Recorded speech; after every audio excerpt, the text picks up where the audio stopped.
Last time we started at the Tilted Tavern with Cassandra down through a trap door. But she escaped thanks to Rita's charm and Drusilla and Frank's unique relationship. But yeah, we escaped. A guard came and got us. He escorted us to Colonel Seagarden, who was at the Shield House, and she gave us magic items. We got to select from a list, and yeah, as well as some healing potions that were kind of unique healing potions. They were just like kind of small, compact versions.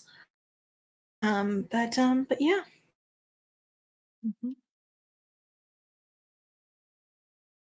And Mr. Magic Michael Dune teleported us.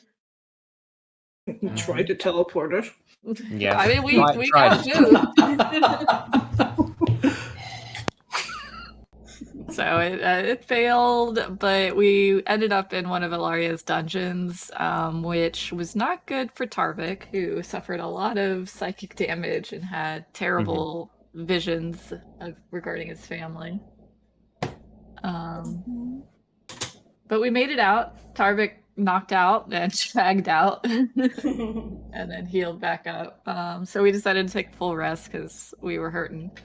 And we played a truth or dare game before the night ended. I have my notes from that is that Roland has a crush on someone, and Tarvik's daughter's name is Lily. I wrote down that I have to catch a frog. Oh, yeah, that's true. I have to play with the Hinger kids. I have to give Rita a fake name that she has to introduce herself as. Yes. Yes. And something else that happened is that Pick finally started talking to Rita again. Yep. That was good. Really wanted to know Roland's crush.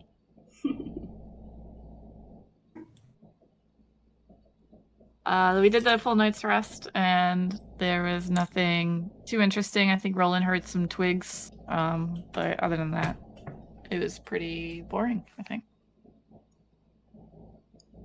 Yeah, I think we didn't quite get out of the forest, so I think at least one of us took exhaustion. Yes, that's right. Because we decided to stay in the forest to rest. I feel like we knew better. Like I feel like we should have known better.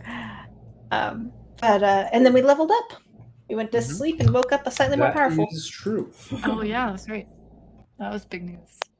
Mm-hmm. I figured out that my warlock spells were supposed to recover on a short rest. So that's a thing. Yes. Mm-hmm. Nice. That's a thing. Oopsie. We live in Anyways. Amazing. Okay, so with that, we'll jump into tonight's session. So you guys have just taken a long rest, though fitful for all of you and exhausting for one. You wake up, it's still quite dark out, and the unsettling presence of the forest still emanates and surrounds you as the morning is cold and chill. You wake up and there's some slight drizzling that happened overnight and is just starting to pick up a little bit now in the morning. As you all wake up, what do you do? I'm sorry, Olivia, you're cutting out pretty bad for me. Oh no. I didn't hear much What did of you that. hear, if anything? The morning is chill. Yes. You all wake up, the morning is chill, unsettling, and drizzling has now started. What do you all do? Oh no, it's drizzling. Let's get going, I think. To the town, all right? Well, we have to stop at the lake first. I say and smile at Roland. Stop at the lake. Alrighty. We will lead Tarvik. Yeah. To the frogs at the north end of the lake, right? Yeah. Wonderful.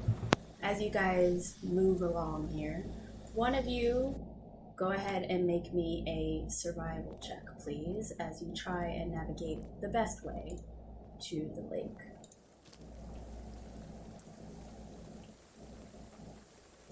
Oh. My Should survival's pretty bad. Think I all don't of know our where we're survivals are going. bad. I don't know where we're going. So We're going south. I will redeem myself from yesterday. I can do this. I believe in Yeah. myself. Here we go. Yeah. Ah! Not bad. Alright, so as you all make your way forward, the drizzling rain is annoying. It is soaking your clothes as the time passes on, as it takes an hour so far, we'll say, through your journey to get to Lake Maranthe. For the three of you who trekked a little whiles ago here in the Merriam Vale, you pass by familiar facade and just different terrain. You see a patch of trees that you once did before as you navigated to Maranthe. As you continue onwards, the drizzling starts to fade, though still cool and still unsettling for some reason. You remember, after you left the forest, that presence went away. However, it still permeates. Very strange. As you move onward, you see the edges of the lake appear. As you get to a familiar area where you once before saw the frogs that you encountered, though now you see nothing. What do you do as you are at the edge here? Oh no. Froggies. Should we go dive in? Look for them? Maybe they're hiding. Can we investigate, try to find We can the try frogs? croaking loudly and see if they show up. Absolutely. Make an investigation or perception check. And Rita, if you want to make a performance check, go for it. Very nice. I'm assuming Rita is not... Oh, Rita is doing the performance. Oh, wow. Lovely.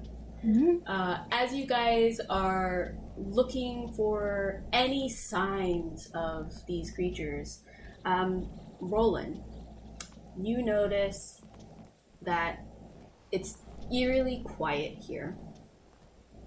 You're used to seeing, like, on the edges of rivers, lakes, ponds, signs of life, signs of insects, little bugs, birds, butterflies, snakes, all manner of creatures that kind of make this habitat their home. While you're looking for the frogs, you notice the absence of life in general. And it's unsettling. It just adds to the unsettling nature of what you've been experiencing thus far. Cassandra, you don't quite notice anything, and you don't notice the lack of. And Rita makes a wonderful, very, very accurate croaking sound of a toad going. Cassandra, you definitely noticed that. Other than that noise, though, nothing. Was there signs of life in the forest?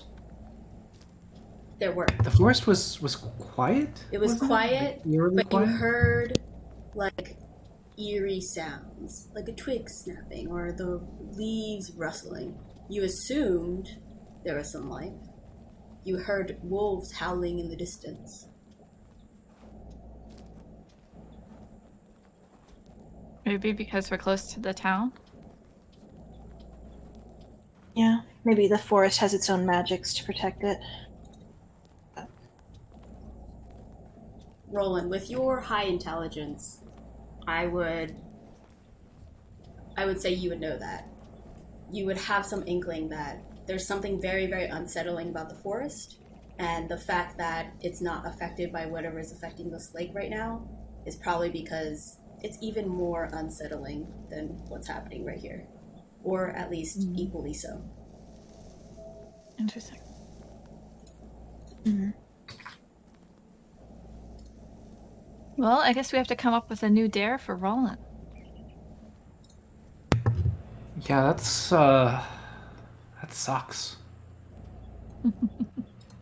I guess in the meantime, I assume we just need to get to town quickly. Mhm. Yes.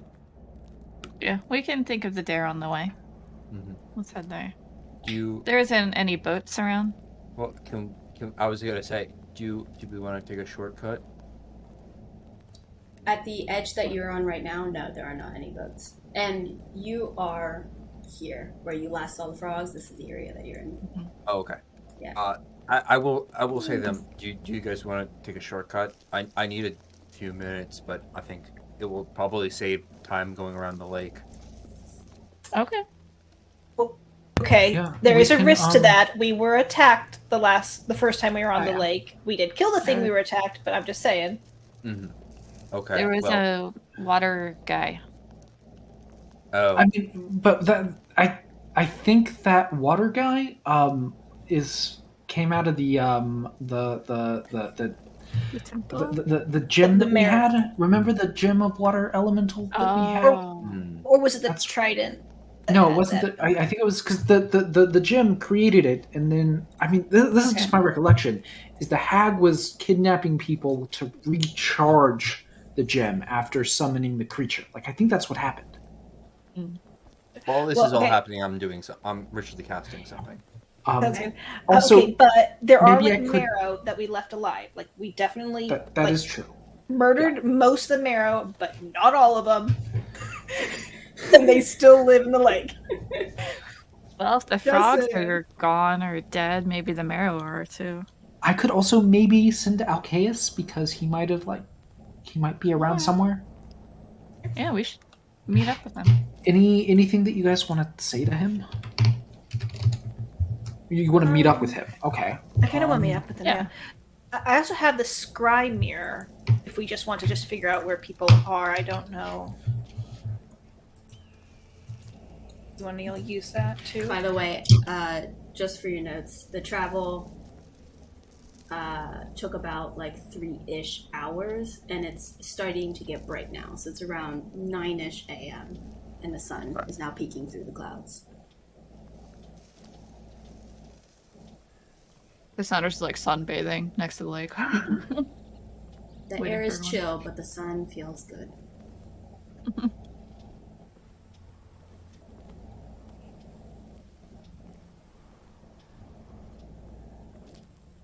Where would you guys want to meet Alcaeus?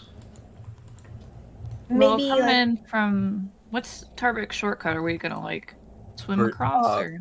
Yeah, we'll arrive, I guess, on the shores of Parabor. 'Cause it's just south of here, right? Can we arrive slightly to the north of Parabor to maybe meet Alcaeus outside the town? If we are here, hang on, if we're here, then maybe we want to. Do you want to do that, as opposed to that? Either way, I kind of like the idea of not going through the very center, but Like Well, his house is to the west. This is probably closer to where Alcaeus could meet us. Okay, then maybe then let's plan on going a little bit that way then. All right. Okay. I'm gonna get ready. Whenever I think the map's misleading. I feel like we should get close, but just outside the city, but within a hex square or something like that. Not like a full 3 miles out. I mean, yeah, just ping where you think we should go, and I'm sure we can make our way there. Well, I'm just saying. I think DM, I can correct me if I'm tell wrong, him but I think the to- map is misleading of how big Parabor is. Like I can Correct. try to tell him meet us on the lake and a mile east of town. Sure, that'd be, I think, a Yeah. Okay. West? West. Yes. Okay. Yes. Of course. West. Obviously. Mm. I know, you're the best at directions, Rita. You were just testing us. Mm. You guys know, the three of you, because you studied in Parabor for a while with Ilaria, that the west side entrance would be where the farmlands are and like some of the farmers' houses. Okay. That sounds nice. Sounds like a good. Mm-hmm. There are three entrances, main entrances to Parabor. One, the main road, the last road here. The west with the farms, and then the east, which is just another entry point. I know it's been a long time since we've been there, but normally when the map of Parabor's up, the lake is always to the bottom. So Alaria's house would be on the west. Sorry, the west has to be on the east, and the East, farms yeah. would be on the west. Yeah. Okay, so it's Yeah. like backwards. Okay. Yeah. Okay. I think I'm ready to cast. So I will do that. You got Yes. this. Okay. Yeah, I'm going to cast sending to Alcaeus, and I'm going to say, we're in Mariam Vale, heading to Parabor to fight the Necromancer. You safe? You can meet us a mile west of town by the lake. You get a response, a little groggily, as if he had just woken up. This is Rita. You're going against necromancers. That would explain the death. in You the get out there. area. You're cutting out. You're cutting out so bad. No, We're oh, not no. here. Sorry. Okay, sorry. I'll restart. Oh, this is Rita. You're going to fight necromancers?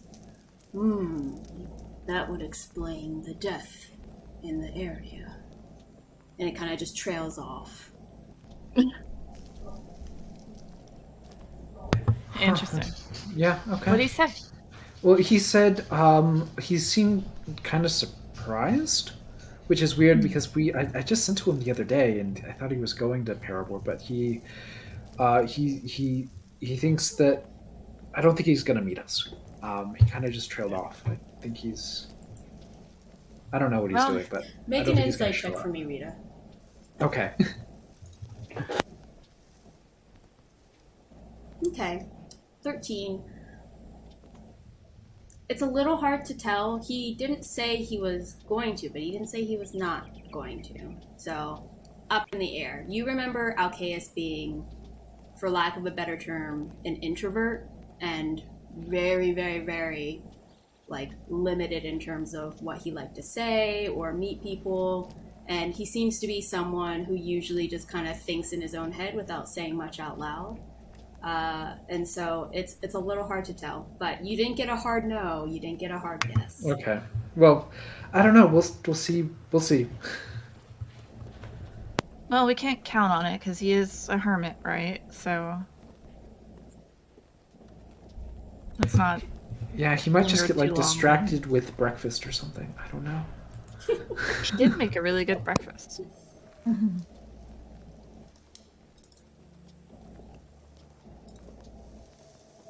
All right, we'll wait for Tarvik's thing. I think it just takes like a little over 10 minutes. Okay. We'll check. All right. Anything in the interim? Otherwise, we'll say the 10 minutes have gone by. Yeah. Let me post it. Ooh. Oh, wow. 10 willing creatures? That's awesome. Mm-hmm. Not concentration either, which is also really good if we break That into a is fight on the water. Really good. Oh yeah. That's super dope. So that makes... Basically, it would mean that, the distance we walked from, the forest over to here, it will probably be quicker just for us Yes. to walk right across the lake. Yes, Than anything. definitely. It would have So. your time. Mm-hmm. Amazing. Can you describe how Tarvik casts the spell? I think there's just a little... I think there's just a meditated quiet for a while they're talking about things, and then everyone's feet just start to glow a little bit. Ooh. And then Tarvik just stands up and says, "Okay," and then just starts walking in the middle of the lake. So Tarvik, I love it. Okay. Amazing. Cassandra jumps onto the lake. And you stand there, buoyant. Not sinking. This is so cool, Tarvik. Mm-hmm. We might need to hurry a little bit. If it only lasts for an hour, but if we don't think we're going to get there in time, we can stop again and I can cast it again. Okay. Let's hustle. Tarvik, as you kind of, because you're decent at survival, because that's a wisdom kind of stuff. You kind of guesstimate, and you figure that if you go very fast, you should just reach the shores in time. And I mean like just. So any dawdling on the water, if anything happens, you guys are gonna have to recast or like divert. I think if he knew that, I don't think he would try to rush us. Mm-hmm. He just ritually cast, right? Yeah, I would just ritually cast it in the middle of the lake, part of the way through. Preferably, I don't know how big this lake is. Like, I don't know if like you can see the other side from Parabor or not. It's pretty but big. I would say it as close to the middle of the lake as he can. He'll stop and he'll say like, "Hey, I need a minute. I need to recast my thing," and just sit in the water, just ritually cast it, and then that gives us 2 hours of time. Yes. Plenty enough time, and like we don't have to worry about like getting tired rushing across the lake. Perfect. All right, so you guys continue forward, Tarvik keeping that in mind. Someone roll a d20 for me, please. I'll do it. 3. Nice. Yep. Getting him out early. As you move forward, taking in stride as your water walking abilities come very natural to you guys, you continue moving forward. You start nearing the middle of Lake Moranthi. The three of you knowing that this is the deepest and the most dangerous part of the lake. As Tarvik mentions that he needs to take 10 minutes to go ahead, as he doesn't want you guys to be rushed and getting tired, to ensure that the spell continues on. You take a look around you. Silence. An ominous presence. Almost like it's getting stronger as you reach towards Parabor. And as you take a moment to rest and just watch Tarvik as he upcasts and just recasts his spell. Nothing. As Tarvik, you recast, no issue, and you all continue moving forward. You're now reaching towards the shores of Parabor, and you do see the shore at a fair distance ahead of you, but you now see it. I would like all of you to make perception checks for me as you go towards the west part of Parabor. Oh, dang. Here we go. Here we go. DM All is in these trouble. nice rolls. Getting the nice rolls out now. Amazing. These are all crazy, awesome rolls. Okay. All right. So, as you guys reach towards the shore, you do see that there is a wall surrounding Parabor that you're all very familiar with, and you go towards the west of it to go outside of the wall. But as you guys are swimming towards that area, you notice that there appears to be slight movement within the town.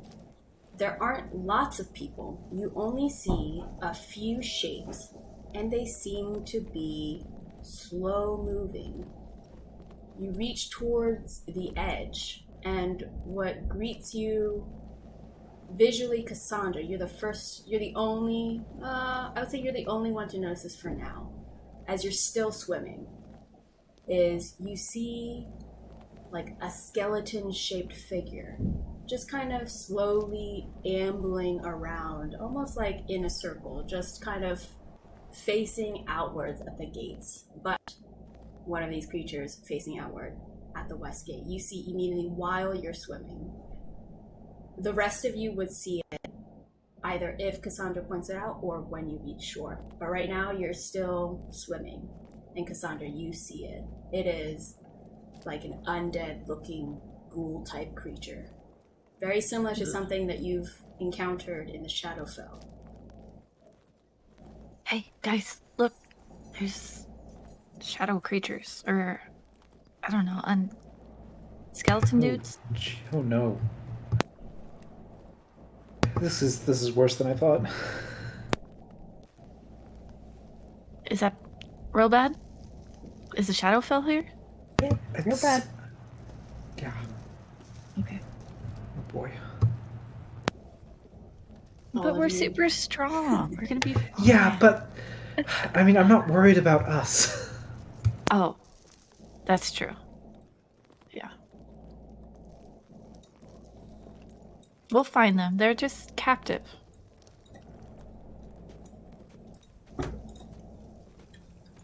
Yeah, we'll find them. All of you continue onward swimming. As you all reach the Well, shore. not swimming. Say what? Walking. Walking. Oh, sorry, that's right. You're not swimming. Oh, that's right. You all walk. As you all continue walking, you reach the shore, and you all feel this unsettling presence that has been growing stronger reach your bones as your foot touches shore. Something is extremely wrong here within the lens and within the town of Parabor. You're just outside of the outside gate. What do you all do? Actually, I would like all of you to make stealth checks for me. Yeah. Ooh.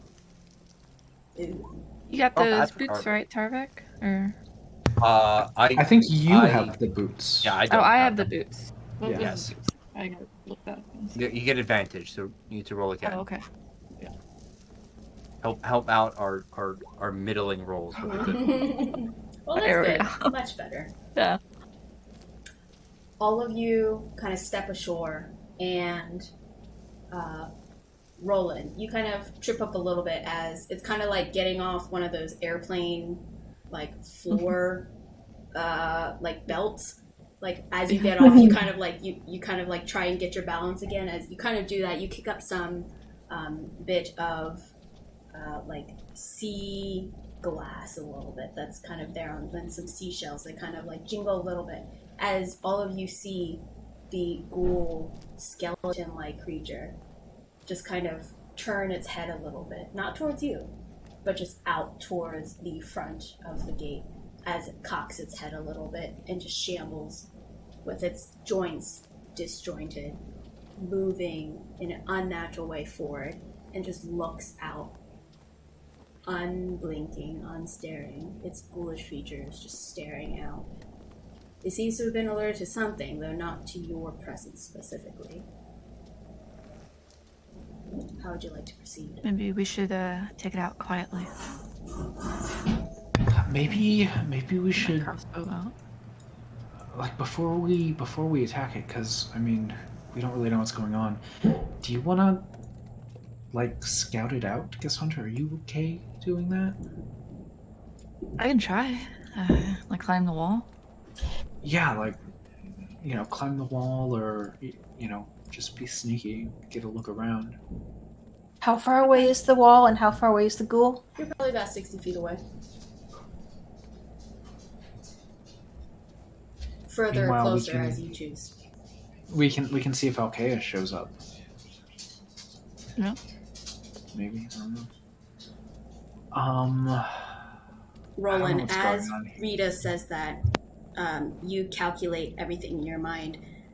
The distance it would take Alcaeus to reach you is greater because of the fact that your speed was increased due to the water walking. So even though you told him to meet you here, You were way faster than he could ever be.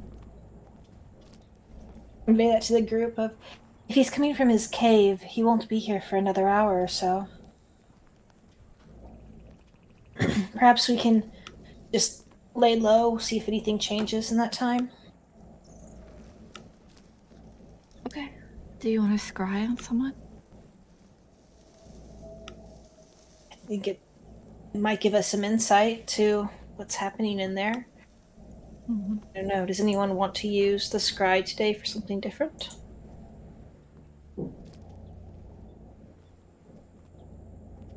I feel like finding out about the fight ahead is the most important thing for today. Mm-hmm. Mm-hmm. I agree. Okay. Then who do you want me to scry on? Well, Ron was a mayor, so he might be the most likely to be captive, or Who have we definitely messaged and talked to? Like I know we did Grocknar. Did we do Ron at any point? I have not sent to Ron. Okay. he's kind of a dick. But Well, yeah, but I don't know.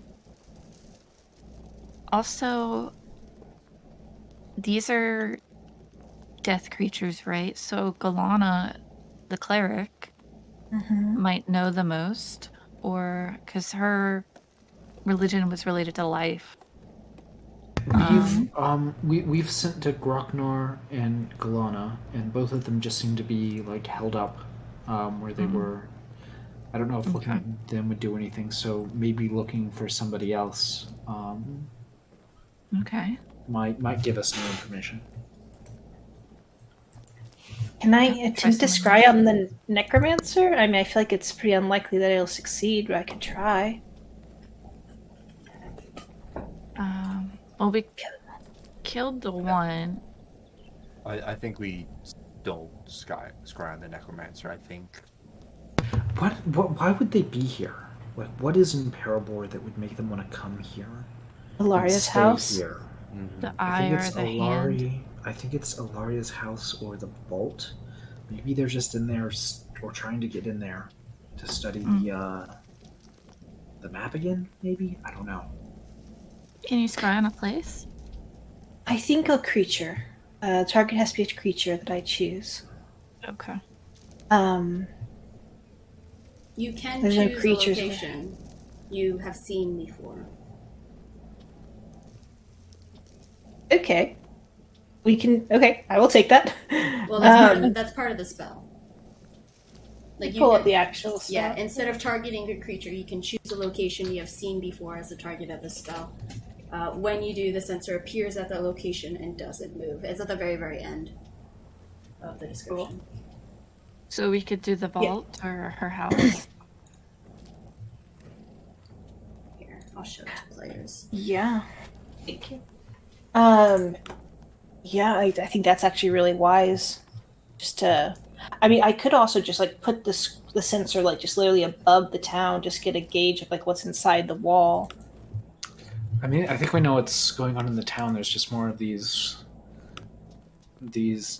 ghouls and skeletons and things prowling the streets. Yeah, I saw slow-moving shapes. So probably shamblers. That's what I'm gonna call them. Shamblers is a good name. Good name. I'm a little worried about the sensor because sensor can't move. I don't particularly want to scry inside the house anywhere.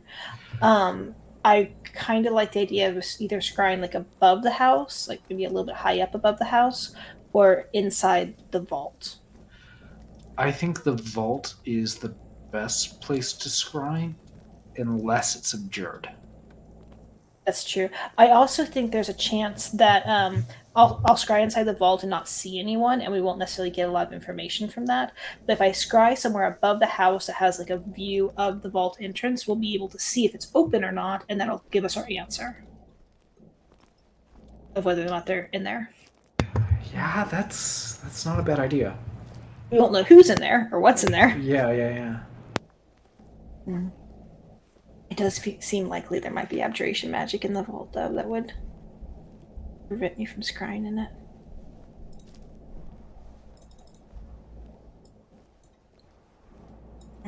I think the vault's a bigger risk with a higher reward. Above the house or town is less, but possibly. Yeah. Looking at NPC. You can scry on red, see where he is right now. We could. Yeah, I guess the other, probably the only other point of interest might be the temple. Or the cemetery. Was there a cemetery? I don't remember a cemetery. Yeah, Alarius. Buried there. I guess so. It's like next to the temple. DM, with my intelligence, do I get the impression that if I just located the sensor above the town, would I be able to see like a lot of details, like the temple and the cemetery and the tavern and Alaria's house all at once? Or is that like, no, it's like too big of an area, I wouldn't be able to see anything? It's too big of an area. You would only be able to see within 10 feet. So if you're going Never up mind. high, it's like you see the sky. Good point. Okay, never mind. Thank you. Thank you. What if what's happened here is that they've gone to Alaria's remains and done something awful to them that opened a portal to the Shadowfell, and these creatures have just poured out of it, like what happened at the Brantifax Manor? Be interesting for sure. That'd be messed up, dude. Okay, knowing that it's only 10 feet, I'm inclined to try the vault. It's very likely not to work. But if it does, that'd be really insightful. If it doesn't work, then Cassandra, you can just go poke around and take a look. Don't die. I'm either in the vault or literally like right outside the vault in Alaria's backyard. Yeah. I'm actually like more inclined to that because I don't think that would be absurd. Yeah, Yeah, I would think say the vault door. Cassandra could sneak to the backyard, I think. So maybe inside the vault is where to look. So likely to be absurd, though, right? It's definitely not going to work. Yeah, good point. Fair enough. I leave this to you, Roland. Like right on top of the door. That way you could see maybe down the stairs or see down the backyard. In all the time at Alaria's house, while we were investigating stuff, was there ever a moment where we did detect magic and actually knows that there is, yes, like abjuration magic on the vault, not the cellar, but the vault? You did not do anything for the vault. You only did it for the cellar.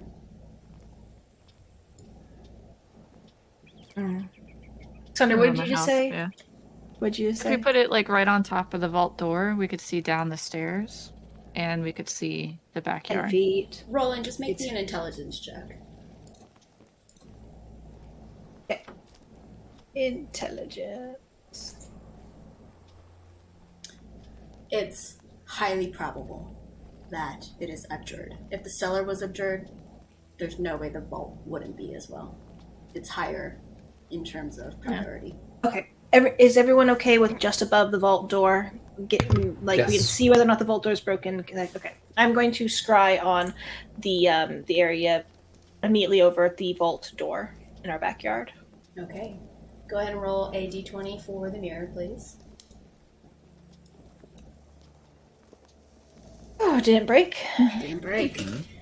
As you look for, again, that like whooshing feeling as you stare into the mirror, and you just seem to be like sucked into like a vortex as the peripheries of the actual surroundings of where you are dissipate, and all you can see is this like swirling vortex that opens up immediately into a very familiar yet different environment that you've seen before.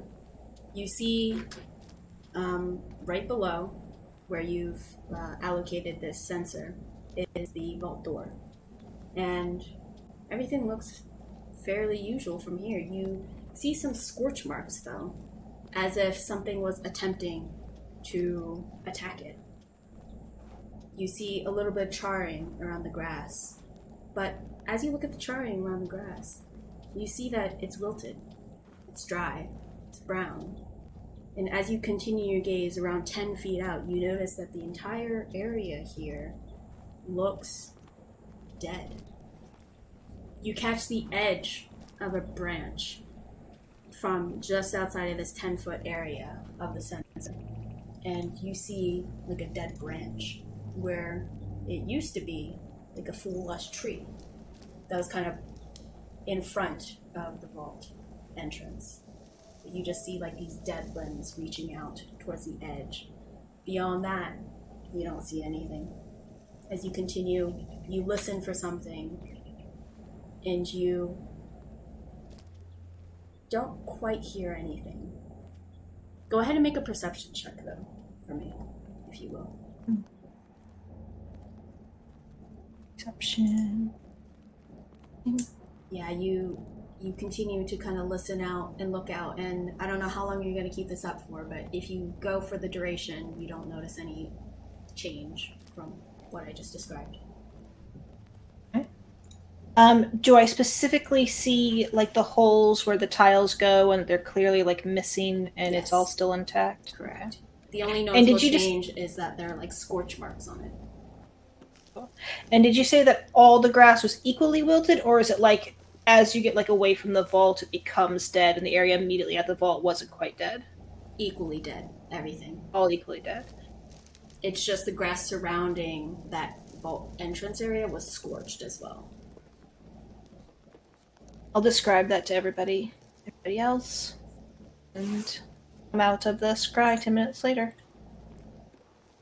Okay, so they probably didn't get in. Yeah, it Which seems is like good. seems like they didn't get in. Okay. There was not a immediate ghoul or zombie in that area. It's all the way on the other side, so it's not like it's necessarily a safe. Yeah. I don't object if you want to go and scout at the wall, but I'm kind of inclined to wait for Alcaeus and meet him, and then maybe water walk to the opposite side of Parabor and try to get in on that side. I think we should try to get to our house. Our house is on the opposite side, Is it? Okay. and we could go through Parabor. Yes. Yes, is that what you're inclined to do? Go through Parabor? I want to kill them all. I mean, that's not a bad They are- idea. They are It's- dead. It's saying, not a bad they're idea dead. to just show up here and start killing the undead, right? Because I mean that's that is a good thing to do, is to get rid of these Mhm. things. Yeah. I mean, I could burn Parabor to the ground if you really want me to. Like, is that our intent here? Like, but I mean the if Sounds like it. if there's like a necromancer here, we might be able to get if we're quiet, if we learn more, we might be able to get some sort of advantage. All right. We'll do this your way.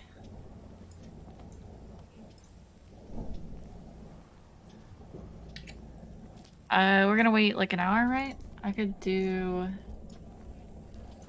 Actually, I could probably save. I have the spell prep that would prevent someone from becoming undead, so I should probably save that, right? like in the Yeah. event of their death, it would stop them from becoming undead. For 7 days. That's nice.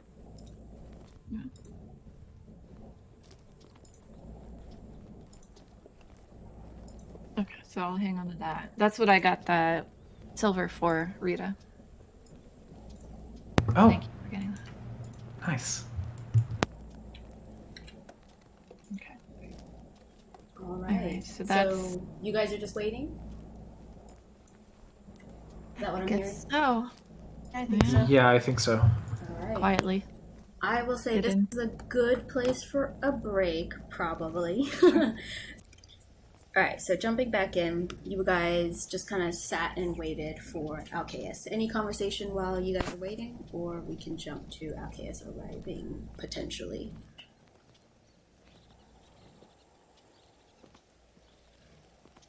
I don't think I have anything. Yeah, I think we're really concerned. I mean, just the the difference between last night and tonight is or today is I don't have anything to say. Mm-hmm. Mhm. All of you somber in the moment, realizing the severity of the issue. Roland, you kind of take a look at the sun to gauge the amount of time you've been waiting. It's been roughly an hour or so, and you calculated that if Alcaeus was going to come, he should have shown up by now. I think maybe Alcaeus isn't going to come. Yeah, I guess not. Yeah.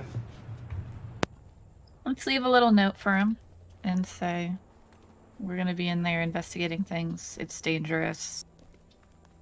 Stay safe. Come rescue us. I can actually I can do that, and I'll pull out some of my jade dust. And are there any like particular like landmarks here?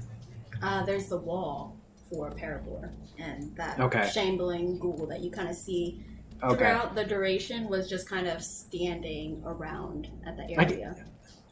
Is there like a tree nearby?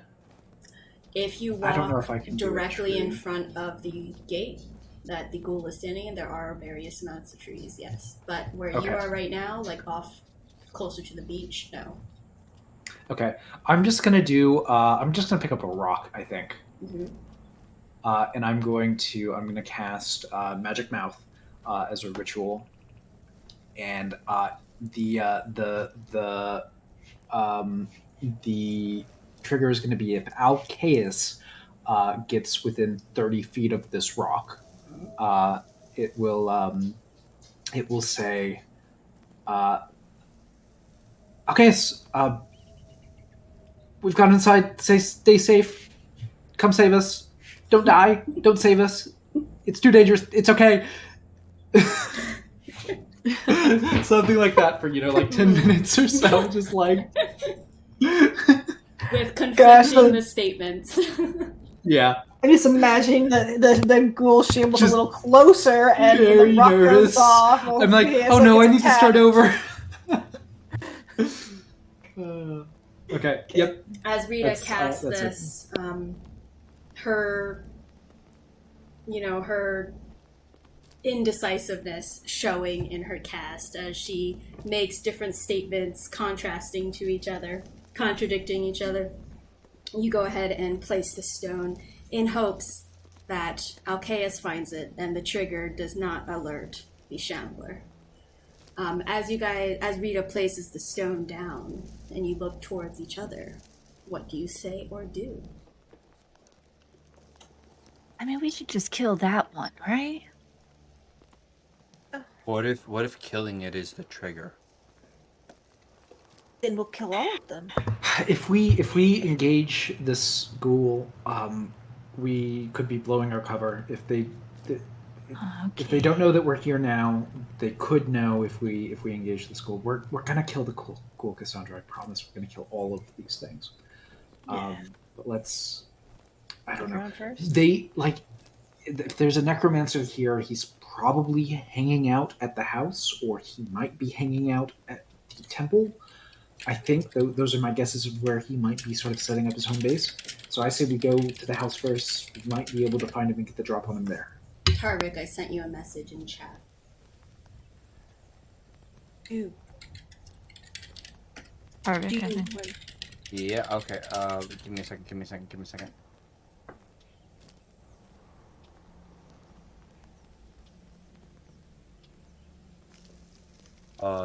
Okay. I would say, out of coincidence, what does Alcaeus look like? The blue dragonborn. He's Okay. older. Is that him? I point at it. Tarvik just points, and you see walking beyond, far off, like 100 feet or so, on the opposite side of the road, across the trees and across that front gate entrance, you see the blue dragonborn slowly kind of emerging from the leaves. You can see he's slowly kind of peering about, and he meets gaze with you guys, and he outstretches his hands and he says, "Oh, hello," as he walks towards you with his hand outstretched.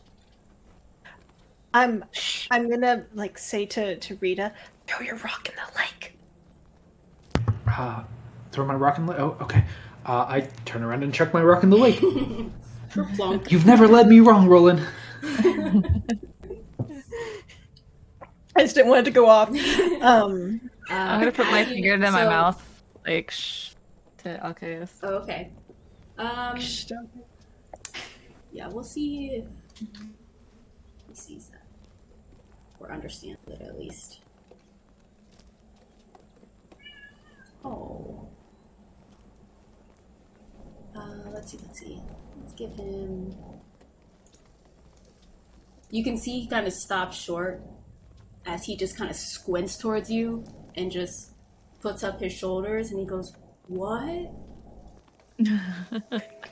You can see the shambler, as you guys have affectionately call it, cocks its head again, and it looks towards the front gate again. While you guys are waiting, you see that it went from like an alert behavior down to kind of like a shambling behavior, but now it's back to alert and it's looking in front of the gate. Though it has not moved beyond it, it's still looking straight out as Alcaeus takes another step forward as he kind of just says, "What?" Like, I can get him or something. I don't know.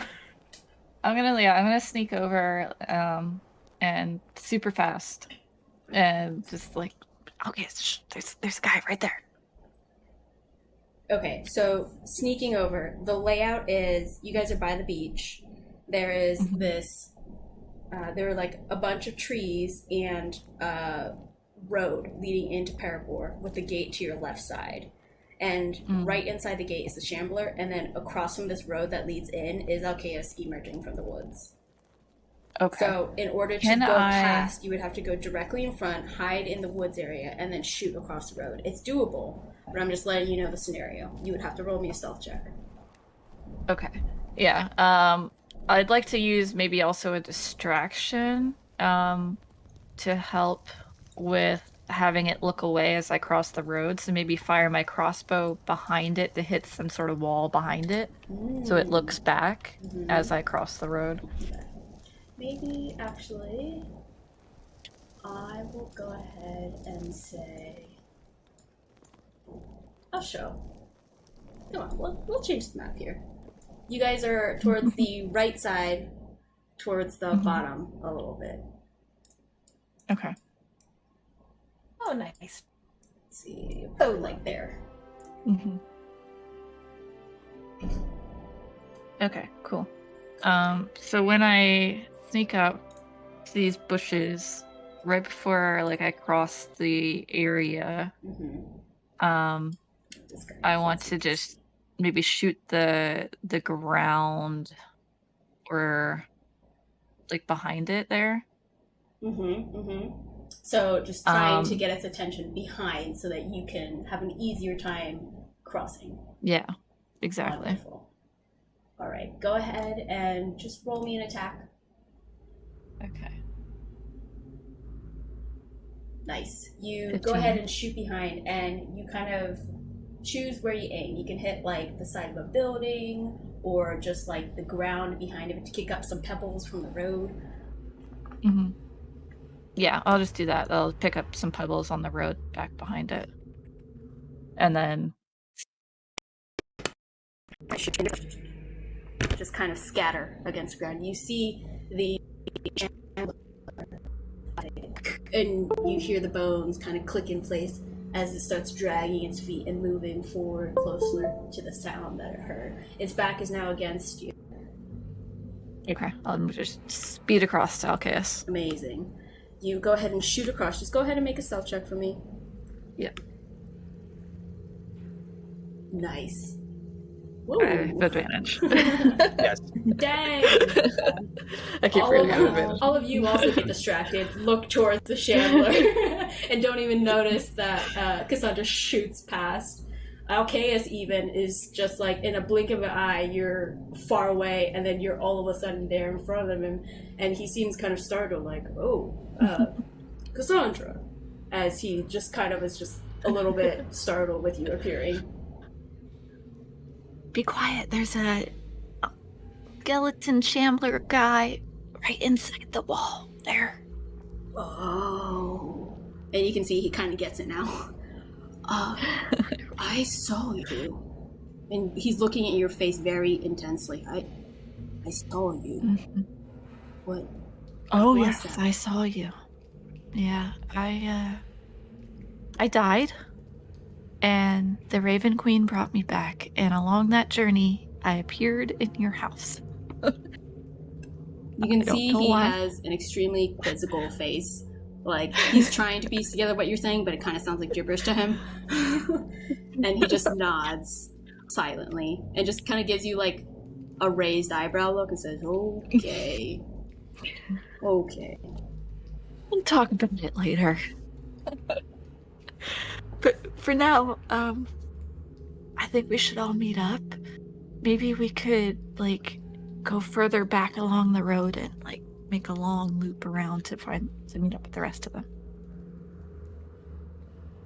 You mean go all the way around to just see them? And he just points directly across the way towards everyone else.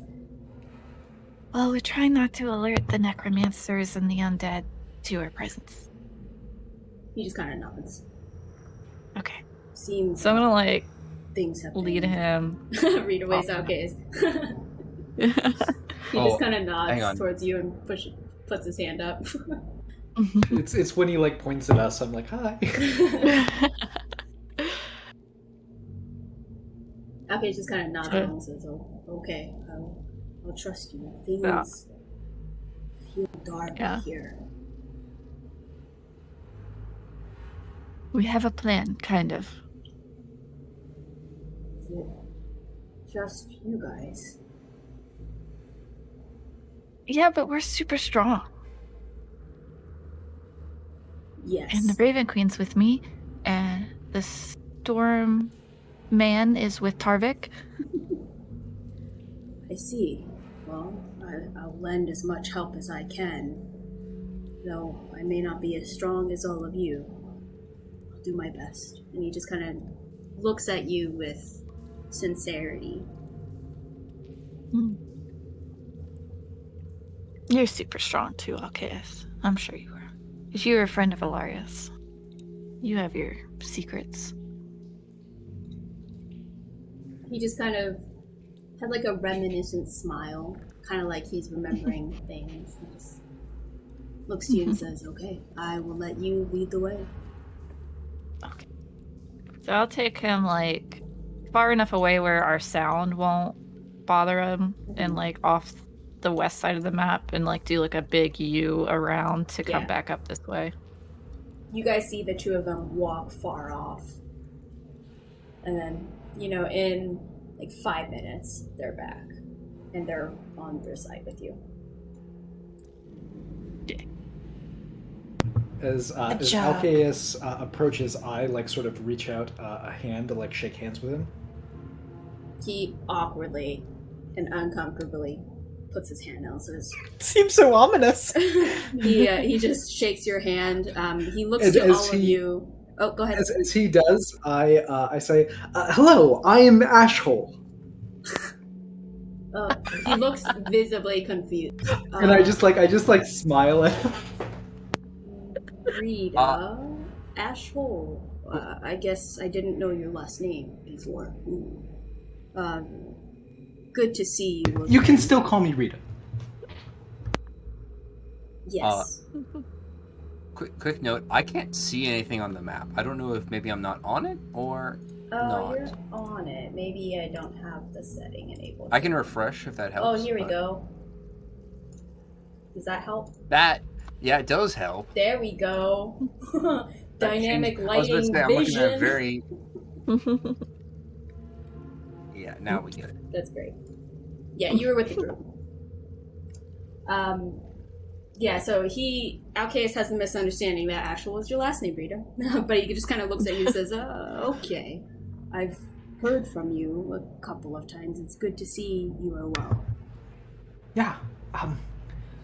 Are you okay? Do you want to go with us? Do you think you can handle these things? I'm not quite sure what we are going up against, but I will do my best to assist you. And you can see, before you met Alcaeus, he was kind of singing, and despite being kind of a recluse, he enjoyed his time by himself. You can see he's more grave now, kind of understanding the situation, coming to grasp with it. He seems sincere.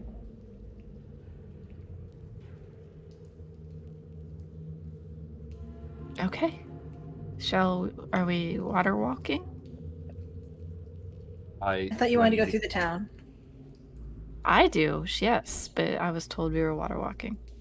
Maybe it's better if we go around the gate. I think that's the better idea. And just walk into town that way. Is that alright? Walk around the entirety of Parabor, but on land? Well, I meant more we could just walk on water and go in through the lake, which is the least likely way that someone would enter a town. True. I do need come in on the docks. If this new person is coming with us, I do need a minute or a couple minutes to recast it for him. Yeah, I like this plan. Yeah. I know it sucks, but as soon as we make another stealth roll, you'll know we're gonna fail it. At least one of us is gonna fail it, and we're gonna be fighting and attacking things. So I think entering as close to where we want to be, and where there's hopefully not as many is definitely wise. And by we failing the stealth roll, I mean me. I mean I'm going to fail. No, I thought you meant me. That's good. Do you want these boots? They make you really quiet. We can all fail the stealth roll. Yeah, we could all fail it, but it's just too hard for only one of us has to roll poorly. There's so many of us now. So. Anywho, I'll take the 10 minutes to cast Water Walk. Mm-hmm. All right, so you go ahead and sit for a moment. As you kind of wait and observe, you see the Shambler, after kind of inspecting the arrow that was knocked into the ground. You can see it just kind of tries to scratch at it, and after a little bit, it kind of reverts back to what we would call a stasis mode, where it's just kind of ambling about, no real direction, kind of just in the same area. As you cast it, Tarvik, again, the feet glow. You see Alcaeus looks very surprised. Whoa. He looks towards you kind of with that joy and wonderment that you guys saw before when you first saw him and he was kind of singing to his own tune. But then his face kind of goes grave again as he says, you said we can walk on water? For a little bit, I suppose. It's really cool. He kind of nods to you trepidatiously, but he lets you guys go ahead before he tries to step on. Yeah. I guess we'll start quietly as possible, walking around. Yeah. All right, so you just kind of want to make your way to the east side, right? Right. Yeah. As much as I would like to be able to look into the town, get a view as we're walking by. Great. So you will have to get a little bit closer, which I will ask just for a group stealth check, just so none of you are being extremely loud. But go ahead and roll your stealth as you walk across the water. So proud. Oh. And then there's Tarvik. It's a group. It's group. It's a group. I'm sorry for being so slow on this. It's okay. There it is. Ooh. Oh no. Is Alcaeus, if Alcaeus got a natural 20, it could cancel out. It could. My God. No. So sad. So sad. Alright, well, that is success, 1 failure, 2 failures, and with Alcaeus, it is a 3rd failure. 3 over 2. As you guys near, you do get a good view of what's happening here. You see, as the map depicts, there appears to be a shambler here. And as you kind of move forward, keep moving, guys, you see a shambler here. As you keep moving forward, whoa, it's not good at that time. I'm super fast. As you guys make it over here, you see a shambler here. As you guys continue moving forward, going around here. Do these shamblers look like any of the villagers we've seen before, or just hard to tell? Make a perception check for me. Let's take a look. Okay. Back here. 16. Though you wouldn't know specifically, you see tattered remains of what looks like dirty, cold miner clothes. So you kind of piece together that perhaps That was a these miner. were some of the townspeople. As you kind of piece that together and as you're looking, gosh, I think Alcaeus, not being used to any sort of high-level magic, is kind of trepidatious over the water as he kind of like skips a step and is afraid he's gonna fall in. So he kind of, whoa, and he catches onto Rita. Rita, you have like Alcaeus hanging on you. What do you do with your nat one? I completely fall off of balance as Alcaeus does this, and I just belly flop onto the water. With a dull Do we get thud. that slap sound? Yeah, exactly. That slap sound, that dull thud that you hear. Oof. It hurts a little bit, Rita. It stings just a bit. As both of you kind of scramble back up, you see the shamblers all look towards you. So the three that I pointed out look towards you. However, you have the wherewithal to continue moving forward and away from them as they all kind of take a few steps towards you, though not able to catch up with your speed. As you speedily walk along, you see another shambler beyond, right here, as you continue past the outside gate of the other side of Parabor here, as you reach the east bank.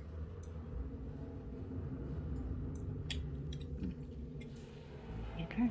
You reach the shore of the east bank. As you step on land, what do you do?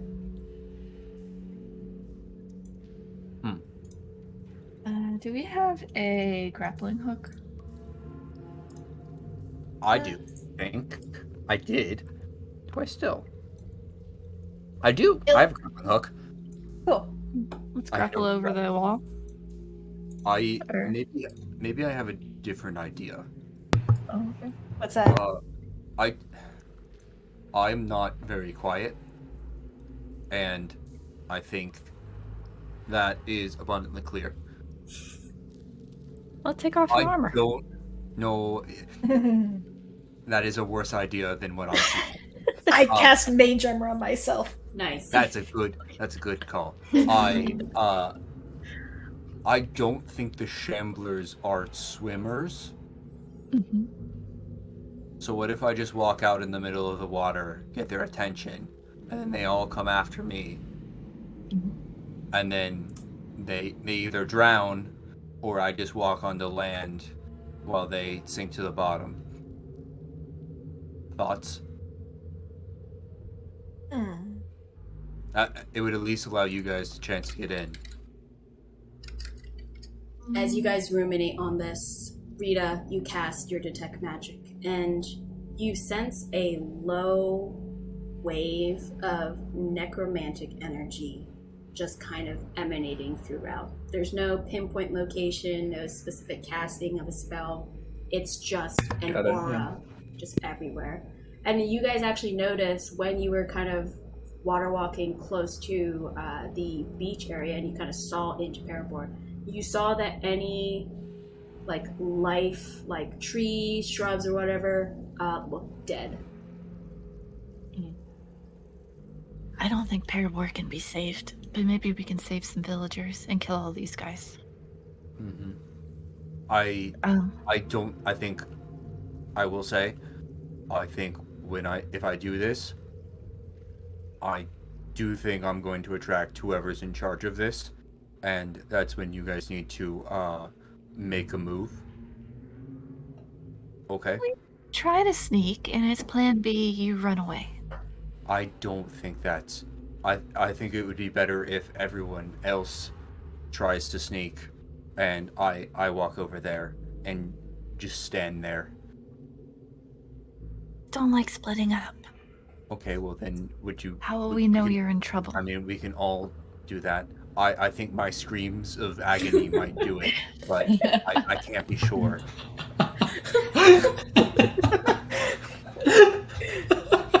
Yeah, that's a Alcaeus good point. just looks at you with like a disturbed face, just like, oh my god. Oh, I'm sorry. I recently was forced to watch some very disturbing things yesterday, so I'm in a bit of a mood. Mhm. He kind of nods in I mean- understanding.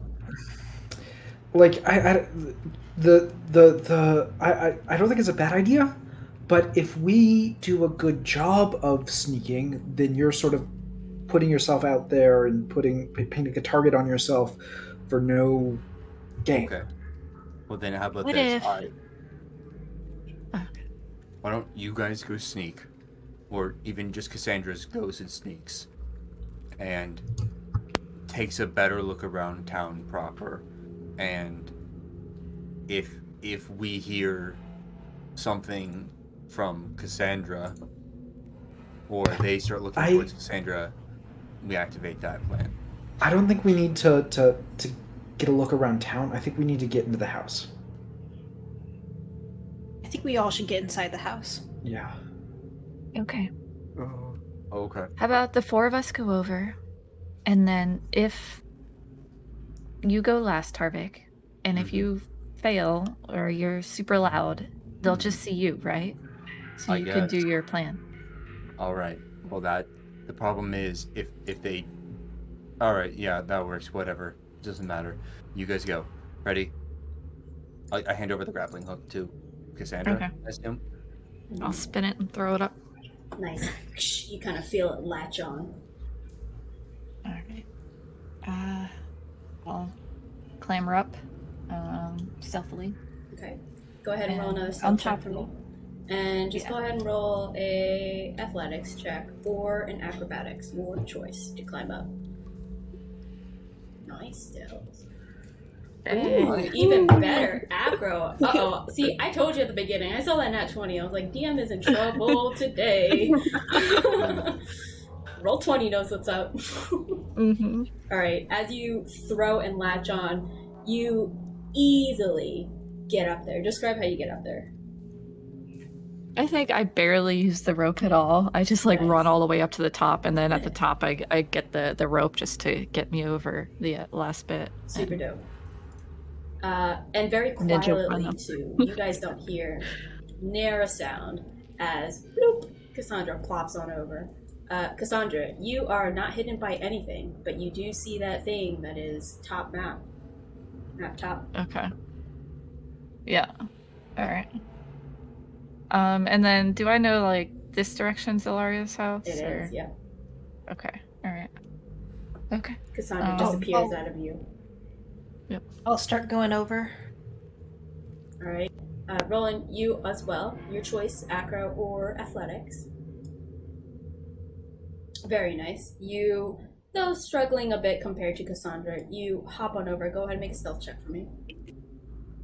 Can I actually stop on the top of the wall so that I can still see both parties? Absolutely. I don't know how it will work with roll 20. Hopefully you can see both here on the map.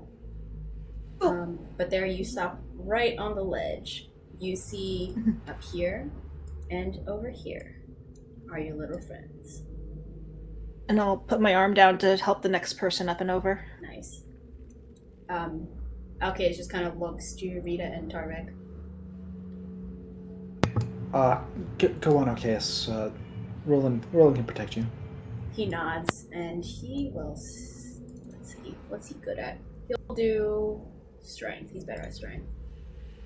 Ooh.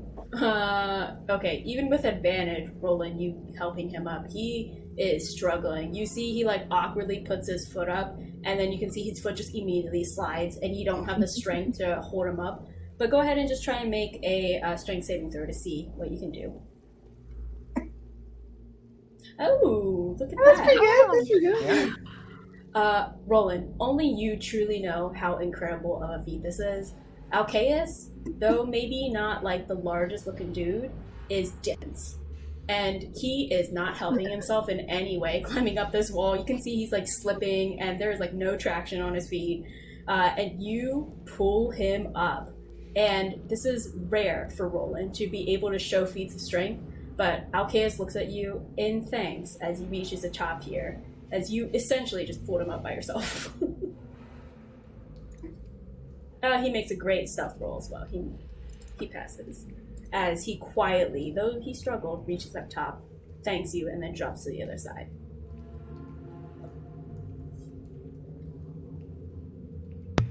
Before I go, I sort of put a hand on Tarvik's arm, and I'm just going to say to him, I understand that you've been through a lot, especially yesterday, and I just want you to know that there's people that really care about you, and I hope you don't do anything reckless.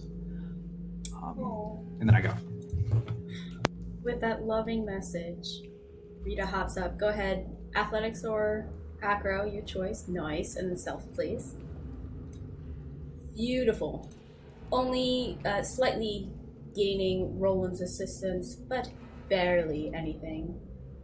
You go on and hop on over effortlessly. Roland, do you join them on the ground? Is Tarvik coming? Oh, is he? Oh, yeah, I guess. I will give it a try. Go for it. This is not gonna go well, but I'll do it. You're good at athletics. Oh, athletics first? Athletics or acro, your choice. Yeah, well, I think athletics. for you it's athletics. Alright. With Roland's help, 14 gives you some advantage there. You're able, and not so gracefully, but still able to get up top. Go ahead and roll stealth for me. Stealth? Yep, that's what I figured. You're, That's the number I was looking for. as you plop down, you kind of describe to me how he ruins this group stuff. As he drops down. I think he tried. Well, first of all, I think this is still active. I think I counted the days right. I got at the Brantifax Manor, which I know in real life was a while ago, but I think was less than 10 days ago in game still. I got the Charm of Feather Falling, so technically I just fall at a slow pace down to the ground. I love it. Alright, But I'll say yeah. I think I'm still very loud when I land.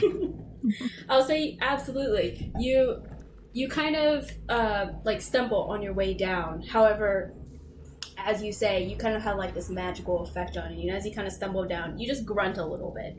That's you kind of being loud. And oof, you kind of thud on the ground with your body hitting the floor. You kind of see the Shamblers kind of perk their head around and just kind of look at you. You've noticed that this Shambler is looking at you and is directly coming towards you guys. I would like all of you to roll initiative, please. Yes. Let's see. I was gonna do something, but I guess it's too late. We're in initiative. Well, go ahead. What do you want to do? Well, in typical Roland fashion, he thought of something he should have done 20 minutes ago, and I'm going to use Radiance as a bonus action to cast Enhance Ability, and I now have Cat's Grace. Absolutely.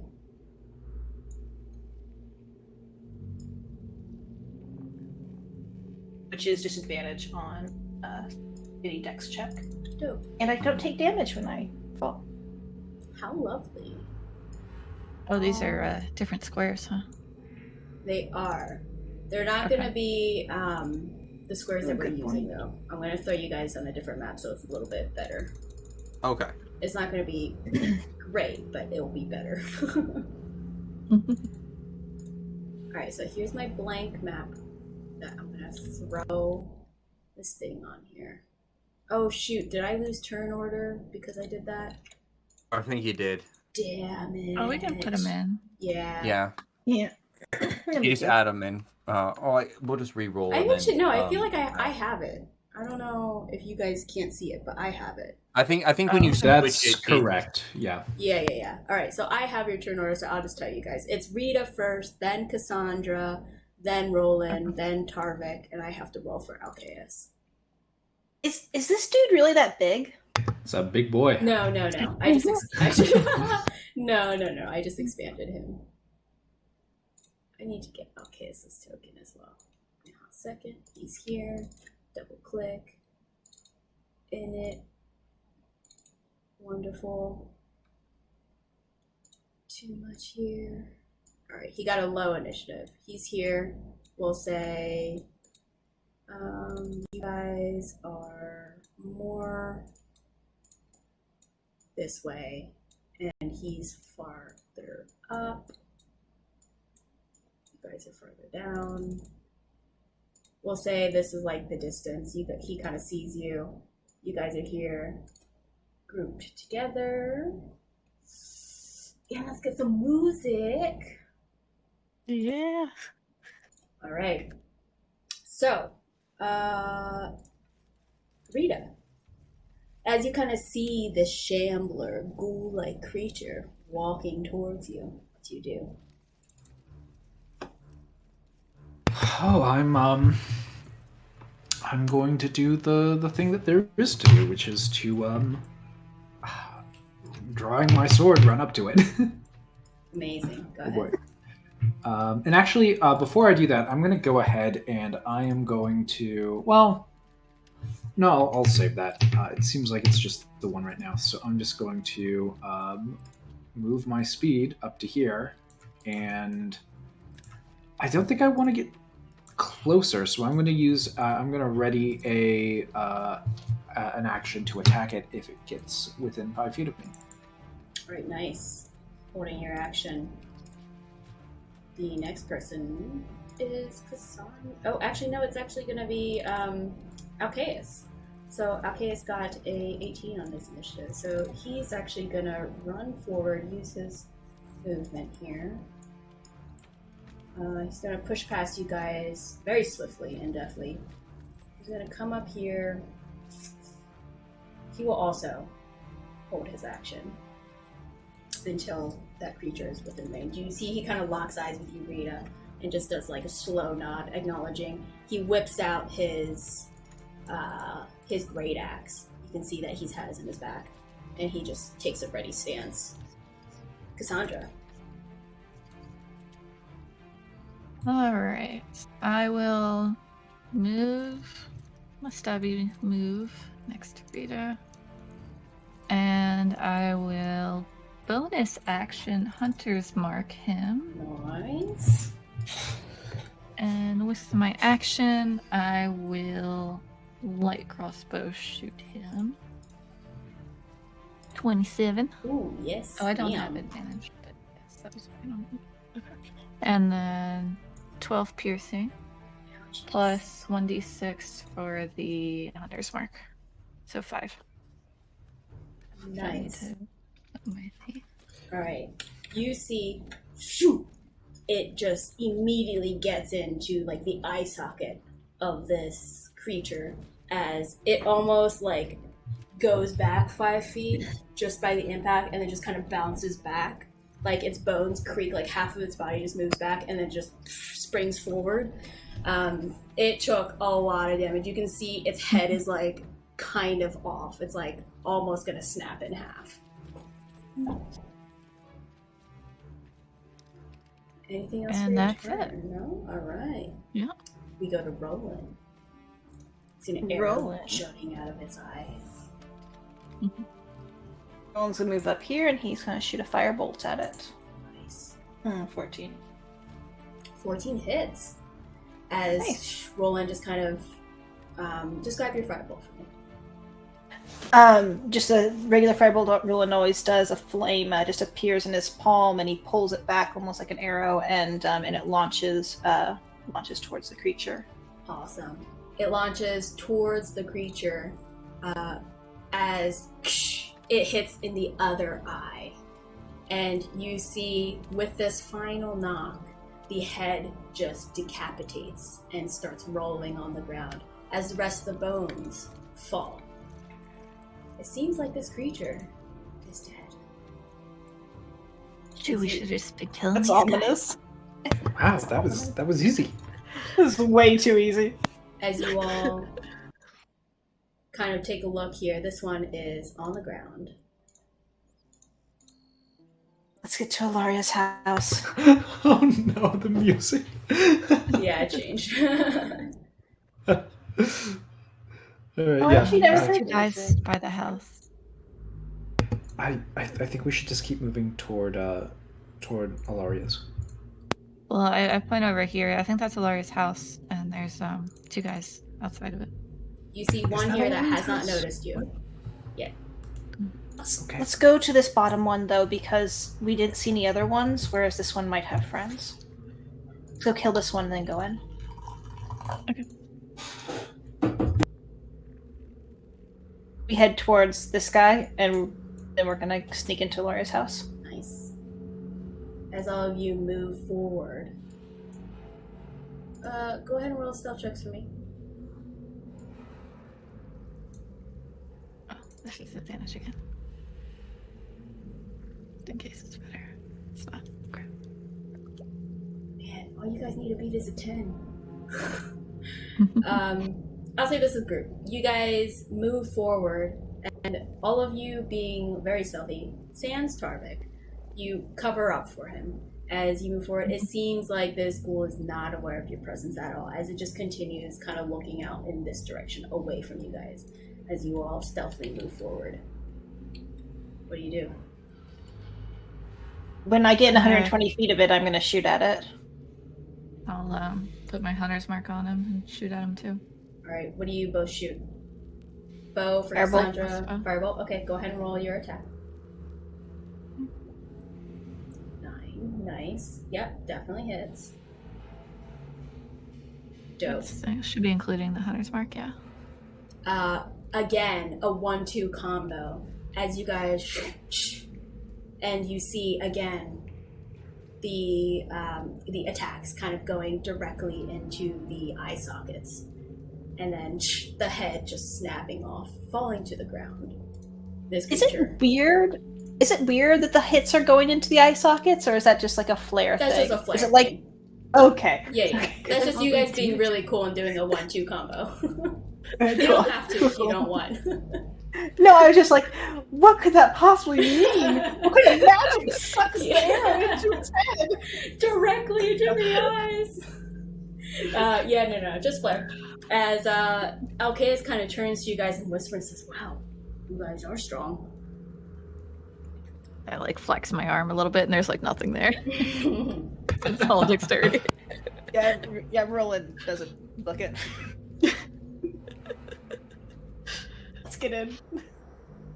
You going? Yeah, I'll go in the back door, I guess.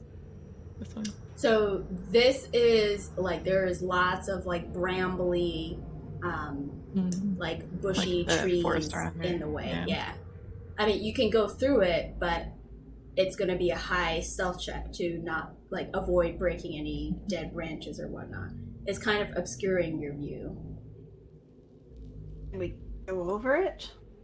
You can't hop I over. can It's like move. dead trees and bushes and stuff. Like there's unless you have a fly or something for everyone. It's not like jumping. I mean, over. I could like slowly levitate us over it, like levitate Yeah. one person that carries everyone else. Yeah, you I say could. this out loud to the group, but I mean, if you all want to, I certainly don't mind. Isn't there a weight limit on levitate? Well, it targets a person, so it's just whatever that person can carry, and then it's also 500 pounds. Okay. So it'd be like one at a time. I would Take cast it on powers? No, And no, we no. can I would. just- Wait, sorry, Okay. again. We can just kill the guy out front. Okay, we can also do that. Let's do it. Save your spells. Sure. Alright. Oh, I don't want to do that. What was that? Well, I'm concentrating right now, Oh, I see. and I need to remember, but it doesn't look right. I actually kind of don't want to I am levitate for that also reason. stopping. So All right, Yeah, as you guys move forward, you guys are going towards the front? I was Yeah, also supposed to. get that guy. I'm also supposed to have advantage on stealth checks. I'm going to remember. Oh yeah, because of Hesperus. Yep. Yes, please We're remind going me. around to the front door. We're going around to the front door. All right, you guys go around to the front door.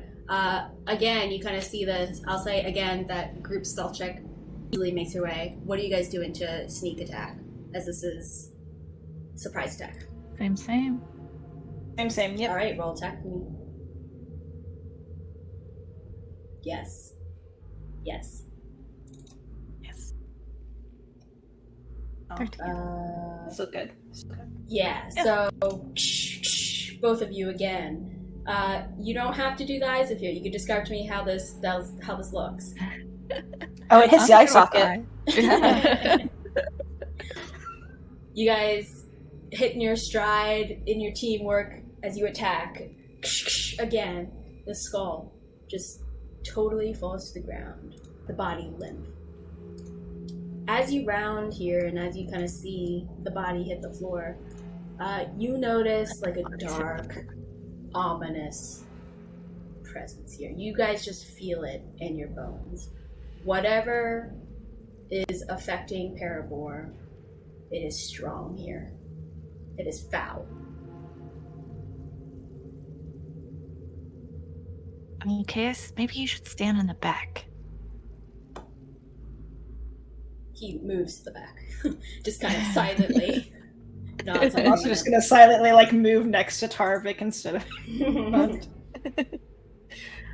I left a trap on the front door. I think that's still there. Can we see if if the front door has a bottle affixed to the top of it? Was it on the inside or was it on the It was outside? on the inside. Yeah, so you couldn't see it.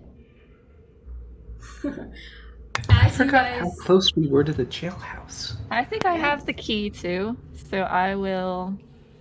I don't know if you guys don't stop me. I'll move as you together. guys are kind of remembering your old trap, and Cassandra pulling out the key, you hear a loud, emanating voice, almost like it's next to you, all around you, in front of you, in the back, just kind of present. Say, "Oh, well, just come on to the back. No need for formalities. Come.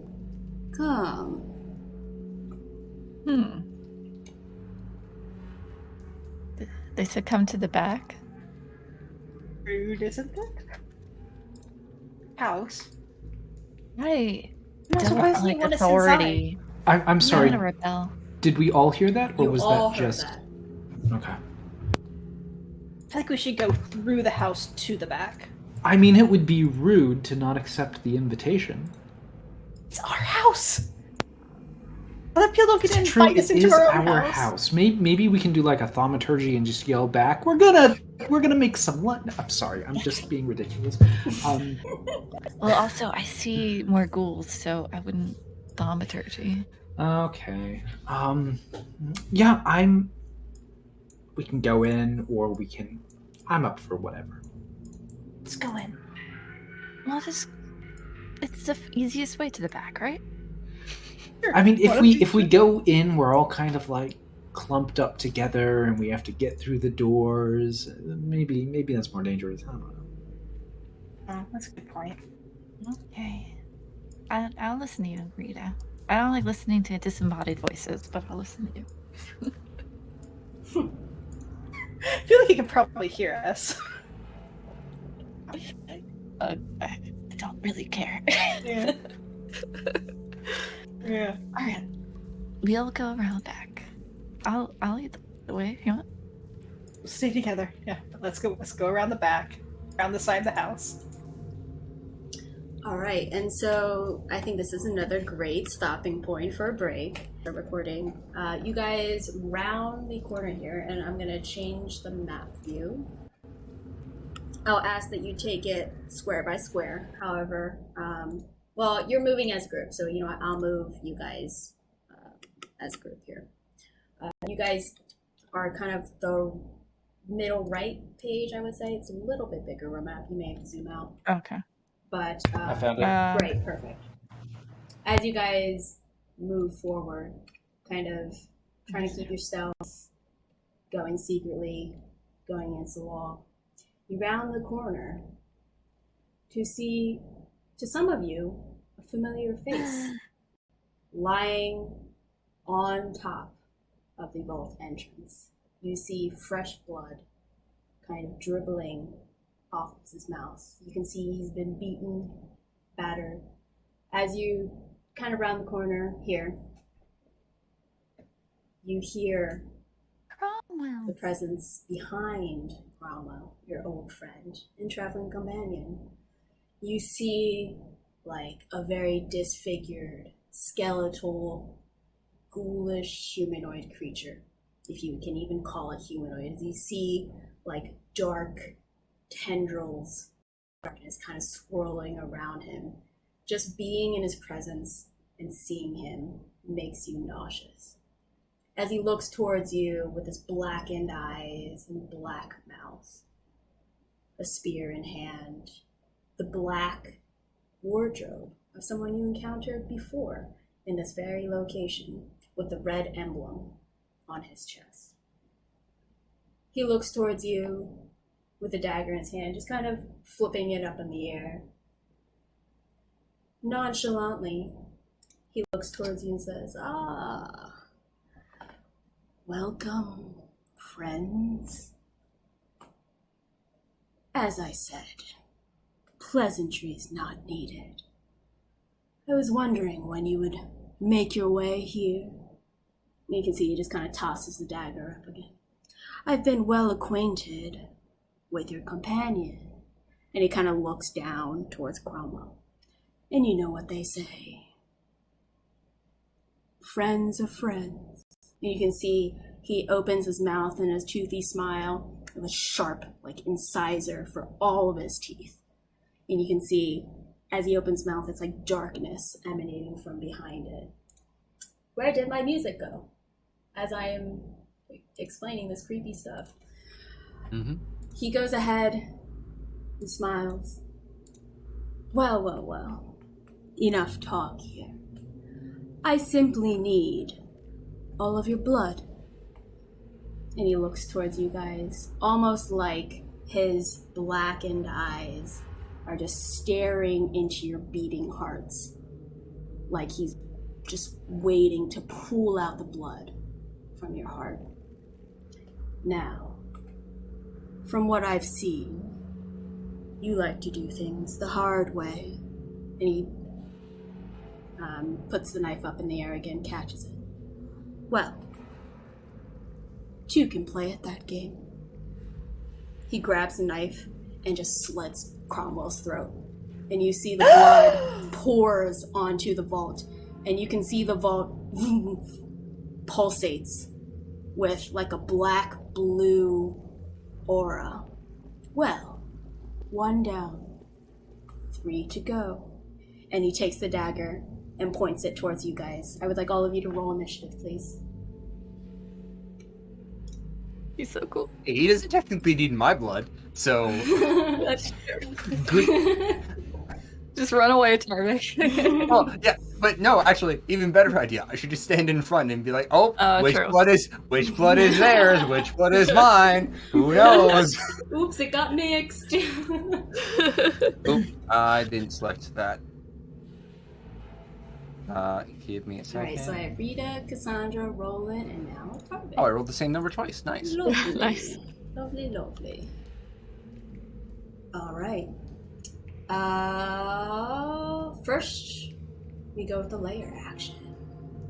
As he slits Cromwell's throat, you see not only the blood sputtering from his throat onto the ground, or onto the vault door. You see with that cut, there is a darkness that emanates like from the bottom of his wardrobe outward into a 30-foot area, and you can see within it darkness envelops the ground, and you see brambles, and you see like the darkness take actual physical form and jut out into like these very pointy-edged, like spear-like areas. It seems like an area within 30 feet of him is going to be hard to move within as the darkness just kind of emanates. I will go ahead and put this on a visible radius so you can see it. Here. You see all of it kind of shoot up. Actually, it's not visible to you guys. Hold on. I was gonna say I don't see it. Yeah, I have was gonna say, to enable it. Now you see there it. it is. Yep. Yep. Rita. It's your go. Where am I? Okay, yeah, so it is Cromwell. Is Cromwell's token there? I don't see Cromwell. Oh, really? I see Cromwell. I do. Yeah. On the gray square. Gray square. Right I here. just see the gray square. I don't see him. I see his health bar, Strange. Weird. You might need to Weird, yeah. refresh. maybe. Yeah, I'll take my turn players first, can though. see the token, so you should be able to see him. Okay. So I'm going to I'm running forward. I run forward and I shout Cromwell as I do, and I'm gonna cast Healing Word. I don't think it's gonna do anything, but I'm gonna try to save the friend before he bleeds out if he somehow isn't dead. Cast Healing Word at Cromwell. Oh, nice. All right. Let's see. Hold on. I'm trying to fix the thing for you. Let's see. Maybe if I move his token to front. Can you see it now? No, I'm gonna refresh Yeah, maybe after my refresh. turn. All right. You go ahead and shoot a healing word at him, and you can see he regains his breath, and he regains some hit points thanks to you. 6. Lovely. Okay. Then with my action, I already cast a spell, so I am going to just do I'm gonna do a vicious mockery this guy, and I'm gonna say, when you die and go back to your master, tell him that Ashhole sent you. No, I love it. I love it so much. I looked it up. Vicious mockery actually doesn't scale, so it's 1 psychic if you fail. Does it not scale? It does not. What? How dare that not scale? Yeah. Uh-huh. Oh, lovely. You can see he kind of takes a look at you quizzically as he's just like disgusted by it, but he's so disgusted by it that he takes the psychic damage. All right, and then I move forward 10 more feet to finish out my turn. Awesome. All right. As Rita shouts this out, Tarvik, what do you do? I don't think Tarvik's used to acting this quickly. But I do have a question. Do I see, I know you described, brambles around him, but I still have visual on him, correct? Or You do. no? Yes. Okay. It just appears to be on the ground.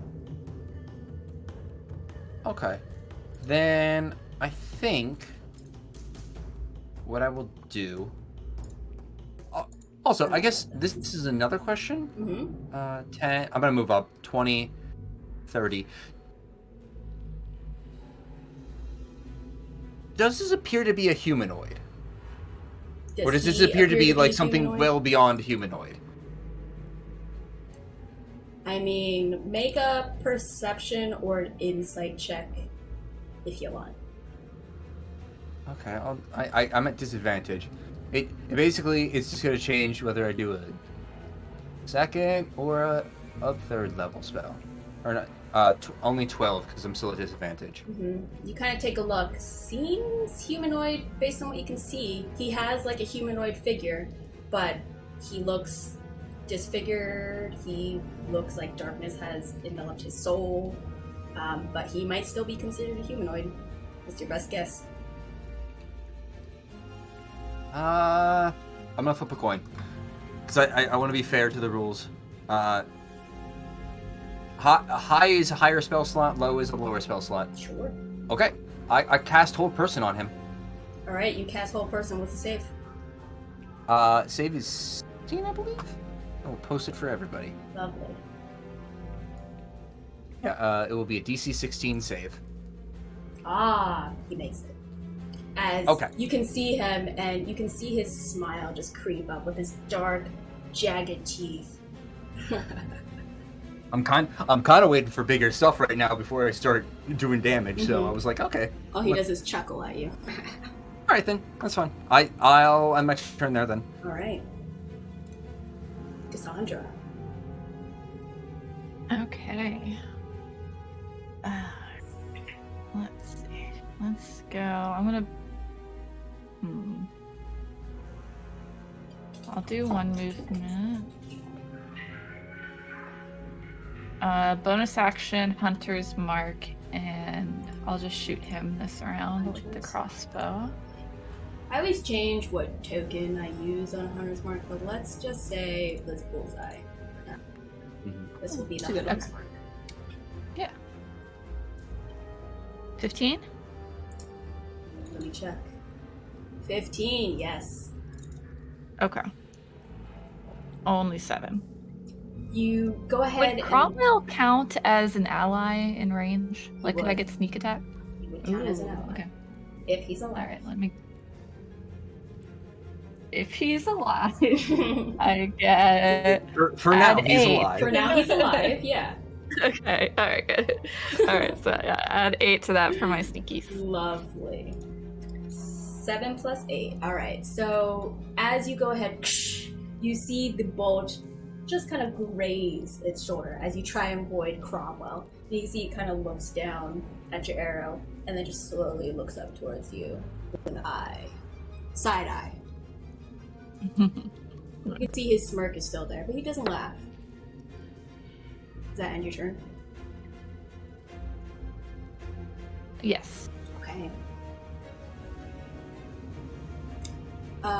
Let's see. Alcaeus will move forward to join you guys. He's gonna move 30. And he's going to he's gonna hold his attack for if something tries to attack you guys in range, and it's within his range. But right now he's just kind of holding, because he can't do anything. He's a melee fighter. Alright, so that ends his turn. He kind of looks towards you and says, friends, we fight together, as he steps forward. Let's see, our big bad here rolled really low, but he's gonna look towards you all, and in a booming voice, again, that just kind of emanates around you, also coming from him, he says, hasty moves, friends. Your other friends may not fare well. And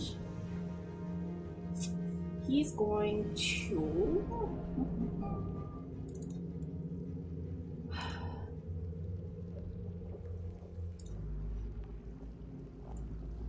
Alright. He's going to throw up his hand. And you can see the blood is trickling down. You can see the dagger still in hand. And he just holds up his 3 fingers, his thumb and other 2 first fingers, as he just lazily waves up in the air. And you can see shoo, shoo, shoo, shoo, a bunch of different bulbs of color start floating in the air. I would like Rita, go ahead and make a dexterity saving throw for me, please. Okie dokie.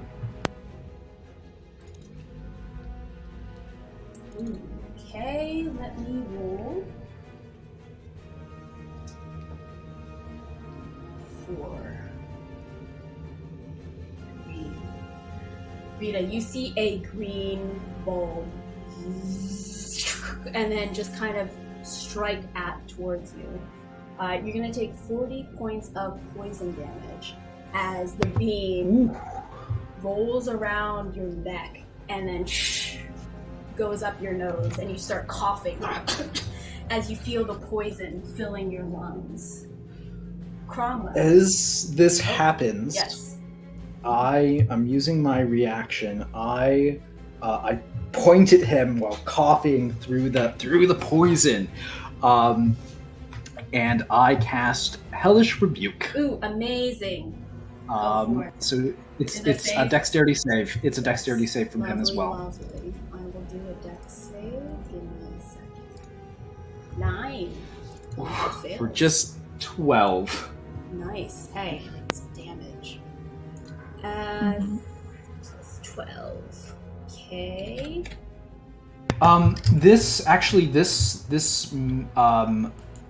Poison. I'm only asking because it's poison. Is this a gaseous thing?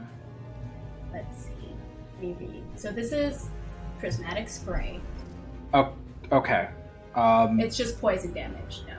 Okay. If it's not a gas, No. then my necklace of adaptation doesn't help. No. Yeah. Just good Okay. old poison damage. the gas is for flare.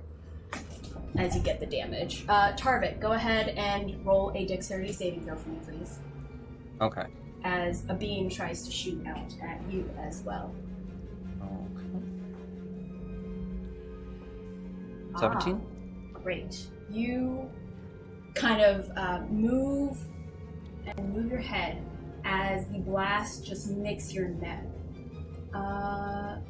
Let's see. You are going to take half of 32, which is 16 points of cold damage as like an ice beam hits you around at the neck. Cassandra, can you make a dexterity saving throw for me, please? Yeah. Ooh, 20. very nice. As your effect... Oh, let's see. Okay, you take 22 points of fire damage as you see a red orb float and just ram into you all of a sudden, as all of these colored orbs slam into each of you. And I need to I'll save... use my candy dodge to have it. Lovely. I'll need to save for Alcaeus. He fails. Okay. Damage does he take? He is... Oh, dang. We got a tough one. Okay, you see Alcaeus just freeze up. And it seems like he has been restrained. And you can see he's trying to move and he's struggling against it. Oh, Tarvik is in range as well. And he's alive, so I need to roll for Tarvik as well. Right. Perfect. Cromwell. I mean, sorry, Oh, Cromwell. Sorry, Cromwell. Yeah. I got real confused. I was like, I thought I already rolled, Yeah, and you that's about as did. good as I'm gonna get on Totally Dex did. next. You totally did. No. All right. Tarvik fails. I mean, sorry. Cromwell fails, and he. Oh, interesting. Okay, orange. Oh, he takes some acid damage. He takes a lot of acid damage that is not enough.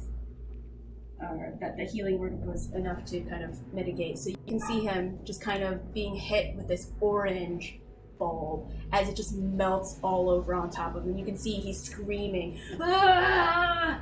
And then his screams fall silent as he falls to the ground, going to make death saves if he reaches his next round. And you can see he's like on the ground, unmoving. You can see then this necromancer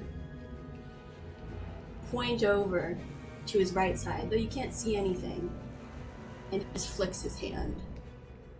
And that's it for his turn. Before we get to Roland, you are gonna hear some shrieks of pain from an area that you don't know what's there yet. But you hear, and everyone except for Tarvik, you wouldn't know the townspeople. Go ahead and make perception checks.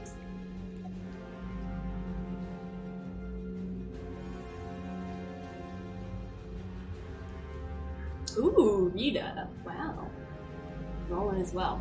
Cassandra, you just hear shrieks of people, but Roland and Rita, you hear the familiar cries of some of the townspeople, especially for Rita, because you had your nat 20, and even Roland because of your high roll here. You know the following people are somewhere in your vicinity. Ron, Yelsa, Galana, Grocknar, Hinger, Monty, Bill Phil, and oh gosh, what's her name? Raylene. As you hear shrieks of pain and cries of "Stop!" and "What are you doing?" and "Stop them!" as you hear just shrieks of pain. What was the last one after Bill Phil? Someone else? Raylene. If you didn't get Raylene. Thank you. Bartender. So there's 1, 2, 3, 4, 5, 6, 7, 8 people. As let's see. Okay. You hear some sobbing as well. Roland, it is now your turn. Roland's going to cast Fireball. He's going to position it here, the center of it here. Mm-hmm. The goal is hopefully to burn up some of the brambles as well as this guy. He's going to make it so it doesn't affect Cromwell and just the other guy. Amazing. Give me a second to roll my dex save.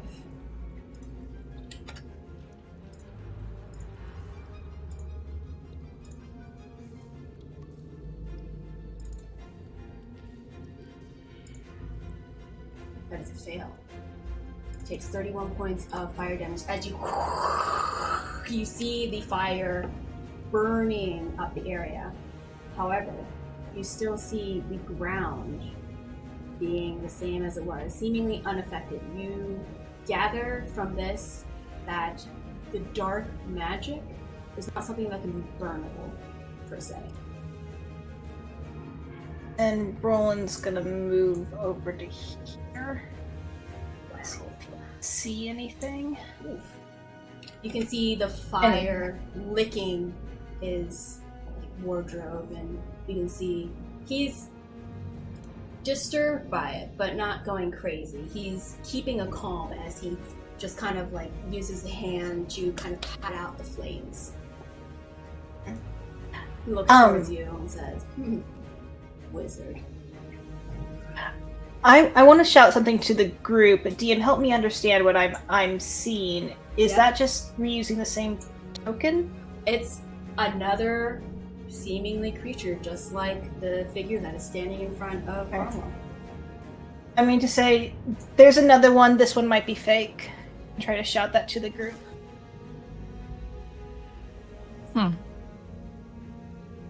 When I shot it with the crossbow, though, it sunk into him. It did. It cut his shoulder. Yeah. Okay. It didn't sink into his body per se, but you saw a mark being left on its hand, shoulder. Okay. Interesting. As Roland shouts this out, we go to the top of the round here, and you see he moves back towards here. Still getting some cover from this tree and you guys. And as he does, you see the darkness surrounding the area fade away. However, you see darkness start coalescing around him. You see it swirl around, and you see the nicks of where you cut before Cassandra start to disappear. Oh, no. As he just chuckles into himself. How quaint. Rita. Okay. I'm gonna start by continuing to rush forward. So I go to here. Oh boy, look at all of this stuff. Okay. I'm gonna do a couple of things, one of which may be controversial. Sure. Love it. Okay. The first thing that I'm going to do is I'm going to use my bonus action to expend a use of Bardic Inspiration and use my Mantle of Inspiration. Mm-hmm. So, we for the first time we may have more people than I can use this on. So I can use it on up to 4 people. So I'm going to use it on the 4 of you. So, including Alcaeus, you all get 5 temporary hit points, and you can use your reaction to move. You see Alcaeus wants to move, but you can see he's struggling. You can see it in his eyes as he just stays put. And then I'm going to sort of shout to everyone. This is for cover, and I cast darkness on my sword. Oh, I love it. God. I absolutely love it. All right, go ahead and add that to your token so that we can There's see. a controversy. Yep. Don't worry. I may be solving the issue. I got an idea, and it's a biggie. So. Okay, and that is my bonus action move. So I'm done. Awesome. All right, you see, as Rita just says her Celestia, it's controversial. There's darkness all around you. Tarvik, you're in darkness. But I know approximately, like, no one in theory, no one has moved. In theory, yeah. In the moment. Yes, as soon as he moved back, in a blink of an eye, it turned black. You were still within that moment. Okay. So here's what I'm gonna do. I'm gonna move 2 steps forward to here, so I can see again. I'm gonna use my ring of jumping as a bonus action to jump to here. Yeah, that's exactly what I'm looking for. Yes. And then as my action, I'm gonna cast something, and then I'm also going to be using my Channel Divinity to do max damage on the thunder damage for it. Mm-hmm. So here's what I need. Every one of those shade creepers, this guy, and this guy need to make me DC 16, I believe it's Constitution saving throws. All of them? Yep, as you watch Tarvik jump up into the air and just slam his fist into the ground. Oh, dope. And yeah, so I'm gonna maximize the thunder damage with it. So okay, so it's 16 on a. Yep, go ahead. Roll the damage, and then I'll tell you damage. Or roll the hit. Roll the saves, roll yeah. who fails and hits. Yeah, give me a second. 6. And then this one. Alright, so 1. Okay, so this one, I'm going to mark with a red who fails. This one fails. This one fails. 16, right? Save, fail. Save, fail. Would I know who this is? Like, I can just catch a glimpse of who this is here. You can. The blue-haired lady you recognize as Raylene. Okay, yeah, then I will. Yeah, he was a tavern keeper, and then failed. She will not have to make the save. The spell, which I'll post here as well, specifies creatures of my choice. So she does not have to make the save. She makes it automatically. Lovely. And she doesn't need to. She doesn't take any damage. Beautiful. All right, so. So this guy there, and then that guy there. So all the red ones fail. Okay. So let me take your damage.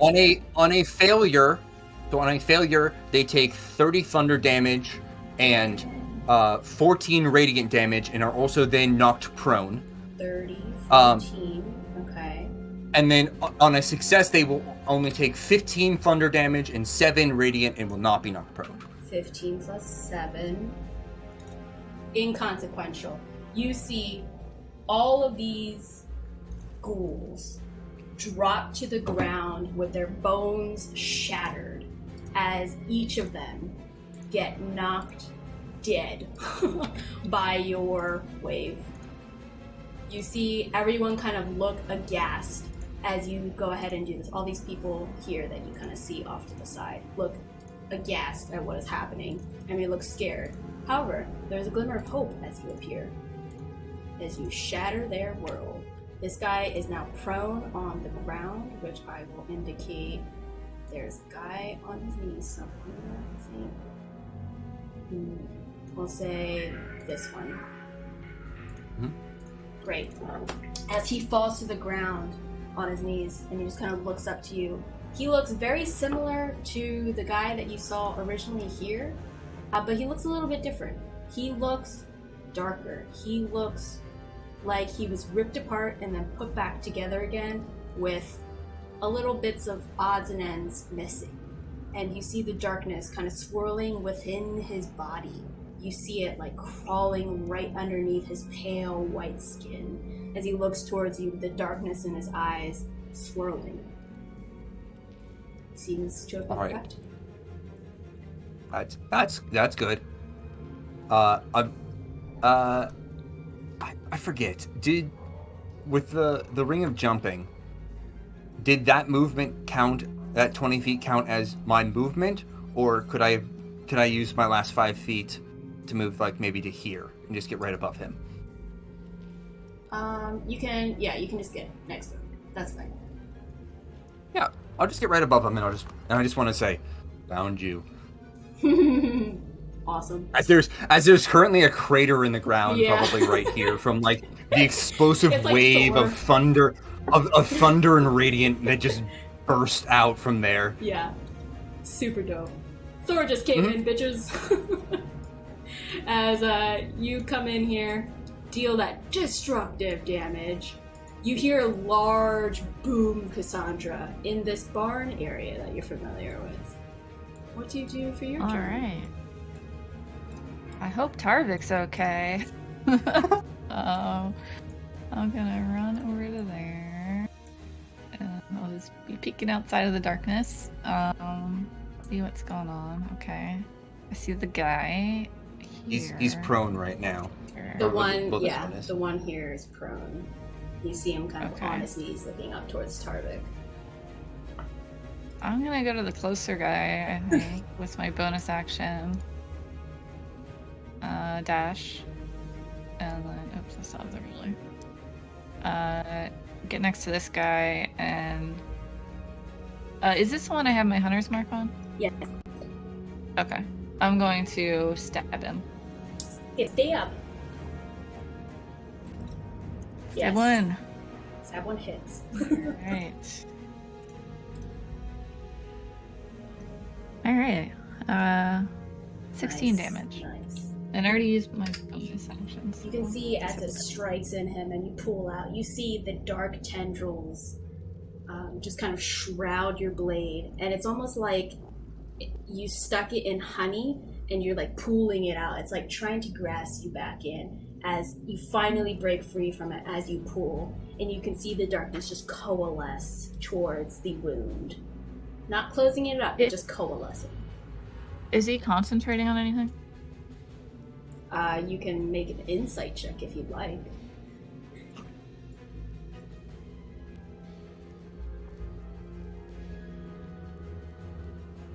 I don't know Yeah, much no about magic. idea. Alright. I got a new feat, so keeping in mind with fighting caster dudes, that if you took Mage Slayer. Yeah. Mm-hmm. His necromancers are my enemy. Amazing. So if he's concentrating, he has disadvantage on any saving throws. Or anyone that I fight that ends up concentrating. Amazing. I will say this, in case I forget, that does not apply to him, because he also has a feat. So it would be a straight roll. Nice. Okay. But hey, a straight roll is Straight good roll though. is better than advantage. Uh-huh. Yep. Alright, cool. Very cool. Very cool. Alright, so Cassandra, as you strike, Any words? Any last movement?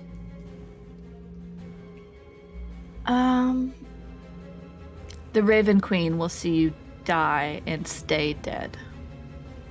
You can see he visibly, shrinks inward with the name of the Raven Queen. You can see his face crinkles into disgust at your utterance of her name as he just kind of hisses at you. I smile back. Let's see. All right.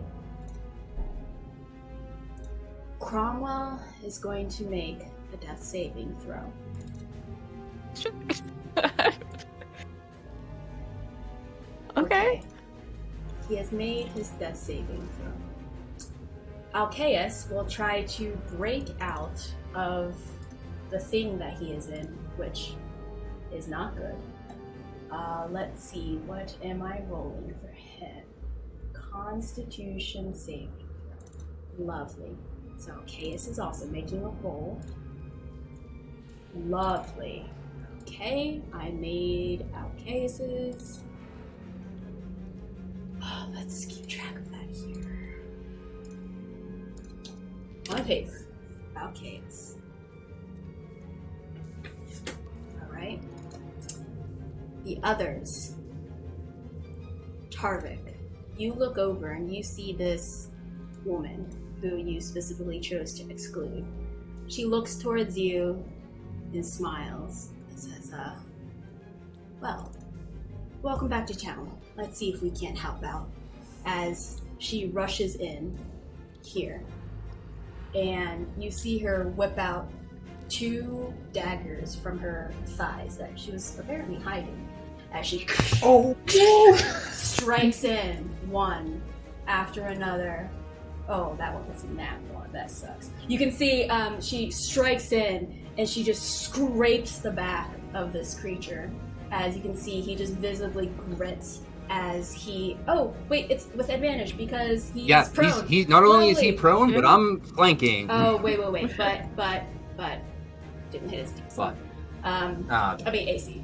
Anyway, so she strikes through. Is gonna deal 8. So that's that. She misses with her second one, but she rolls. Oh shit! Dope. You can see she drags it across her back or drags it across his back, and you can see at the very end of when she drags it, she just pushes it in to the lever spot, and you can see her dagger from the other side, Tarvik, as she pulls it out. The darkness coalescing again towards his wounds and kind of tugging against the dagger. But you can see he visibly looks hurt, and you can see he kind of... There's a little bit of trickle of black blood, if it is blood. Just some black liquid just dribbling out of the corner of his mouth. It seemed like that attack hurt, and hurt bad. She looks towards you and says, good, as she kind of readies her next action. You see this lady pop out here, and she kind of... You didn't have much interaction with her, but she looks towards you with some recognition. And she says,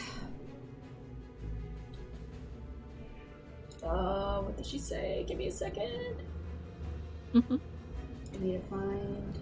yes. She says, may Lux help us all. As she reaches and she kind of draws her hand across, and she is going to try and cast something. Well, let's see if she does. She has some issues. You see she grits her teeth, and she is concentrating so hard on making this spell work. As she goes ahead and moves her hand through the air, she beams down with her hand towards this spot here that is now filled with the remains of this ghoul. as a beam of light emanates from the top. And all of you can see it is radiating from the sky above through the barn door as all of a sudden light fills the space and you see this large creature appear with a very large shield and a very large sword that is just shimmering in light. You can see, I'm going to denote it with, let's do a yellow circle here. Very large creature steps in place.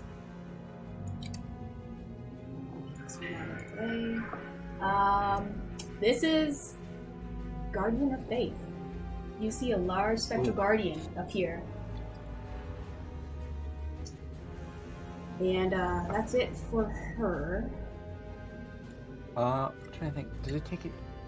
It's just one action.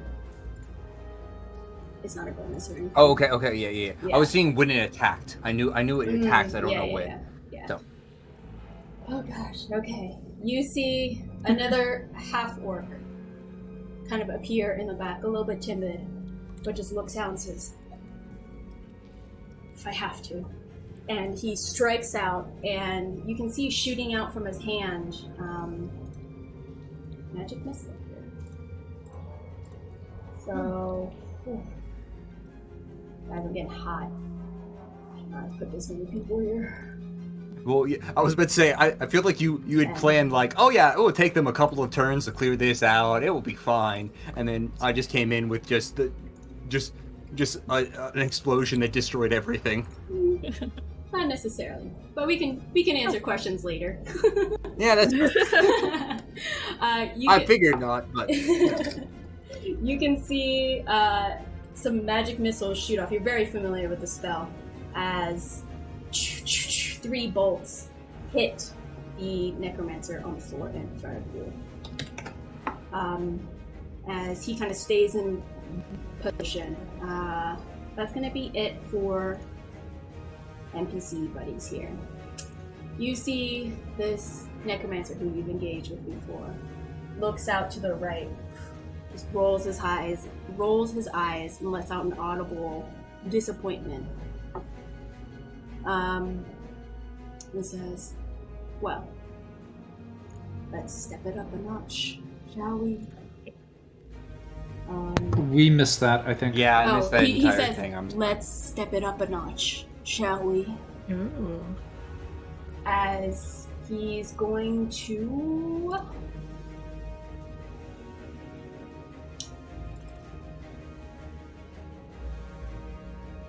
Who's he gonna attack?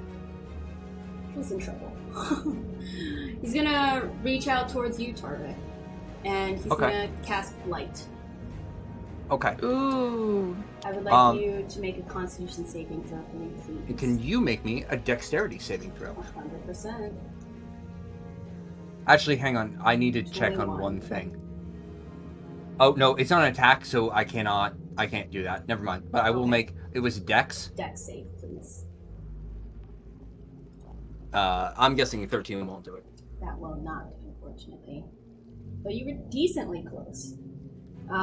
You're going to take 37 points of necrotic damage as he kind of shoots off his hand, and you feel like your soul is being sucked away from you, like towards him. And you can see Cassandra and not everyone else because you're in darkness, but Cassandra, you see him outstretch his hand, and there's like a beam of darkness just roiling towards Tarvik, and you can see Tarvik being affected. He kind of like pulses forward as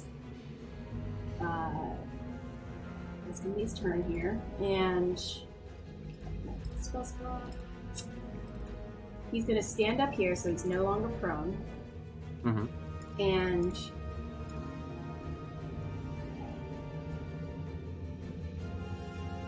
yeah, he's gonna move. So Tarvik, go ahead and make an opportunity attack. Cool. And so will the 2 others. 15 just hits. Okay, so that's 12 slashing damage and 8 thunder damage. Okay. Some adding here. 8, right? You're gonna see Raylene try and strike out as well. Yes, she hits. So that's 8. Plus the Guardian of Faith is... And I think that's a save for Guardian of Faith.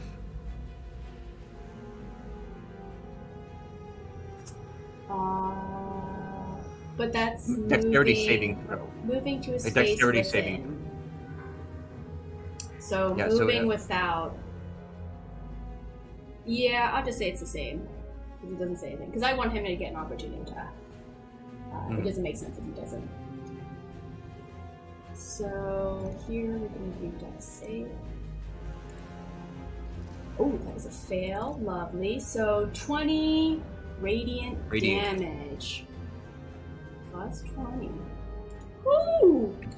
Yeah, well, I was going to say, there's at least 40 there. 40 for moving. Dang, Wow. Dang. Alright, so 20, he's dealt a 20 damage. Okay, I need to keep track of that. Guardian, 20 out of 60. So he disappears after 60. Alright, he moves back. Let's see, how much movement was this? Yeah, he'll get back here. Okay, so that's his movement. His movement. The goals are done, so I'm going to remove them. Roland, you are in darkness, and you have heard lots of miscellaneous battle noises. I'm going to accidentally bump into Rita as I move over to here. Sorry. Not mad. I promise not mad at the darkness. She's not here, by the way. Yeah. You laughed for a second. Oh, okay. It's very sad. Did you say earlier that when he pat out the flames, did he not take fire damage? Or did he? No, he did. He take was just reacting nonchalantly, like patting out the flames. Okay. I'm going to and also, did you say this guy? It looked like he teleported. No, he just moved. He just moved. He just moved. Yeah. Okay. I'm gonna try something that is super stupid, risky, but I'm gonna try it anyways. I'm going to cast Wall of Fire, and I'm gonna surround the two of them.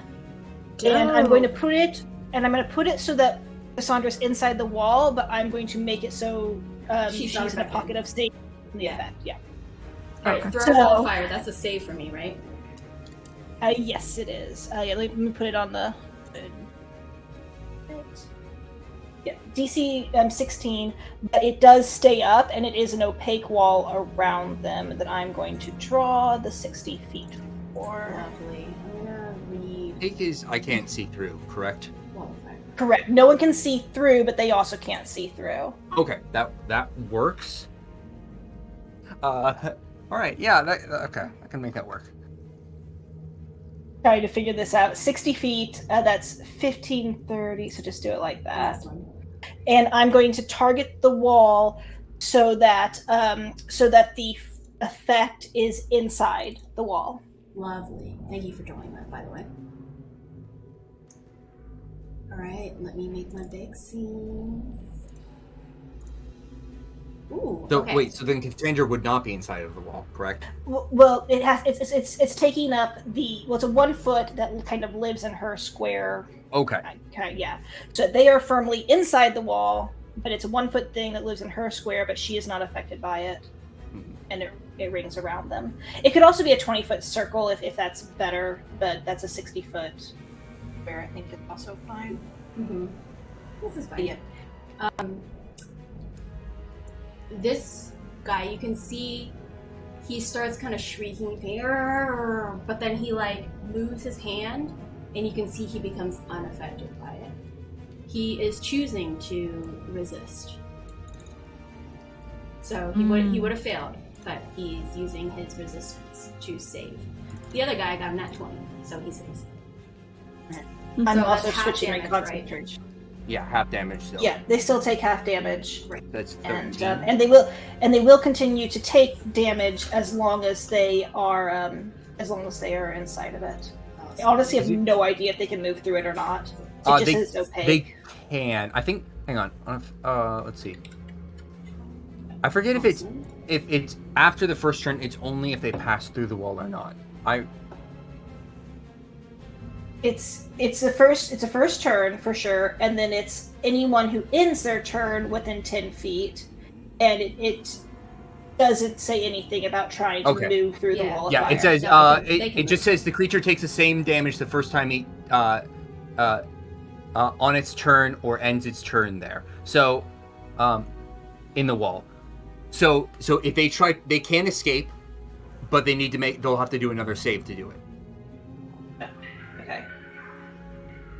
It's not a prison, but it's gonna hurt. Yeah, it's not a prison. Yeah, but if at very least the start of their turn, they can't see us. So yeah.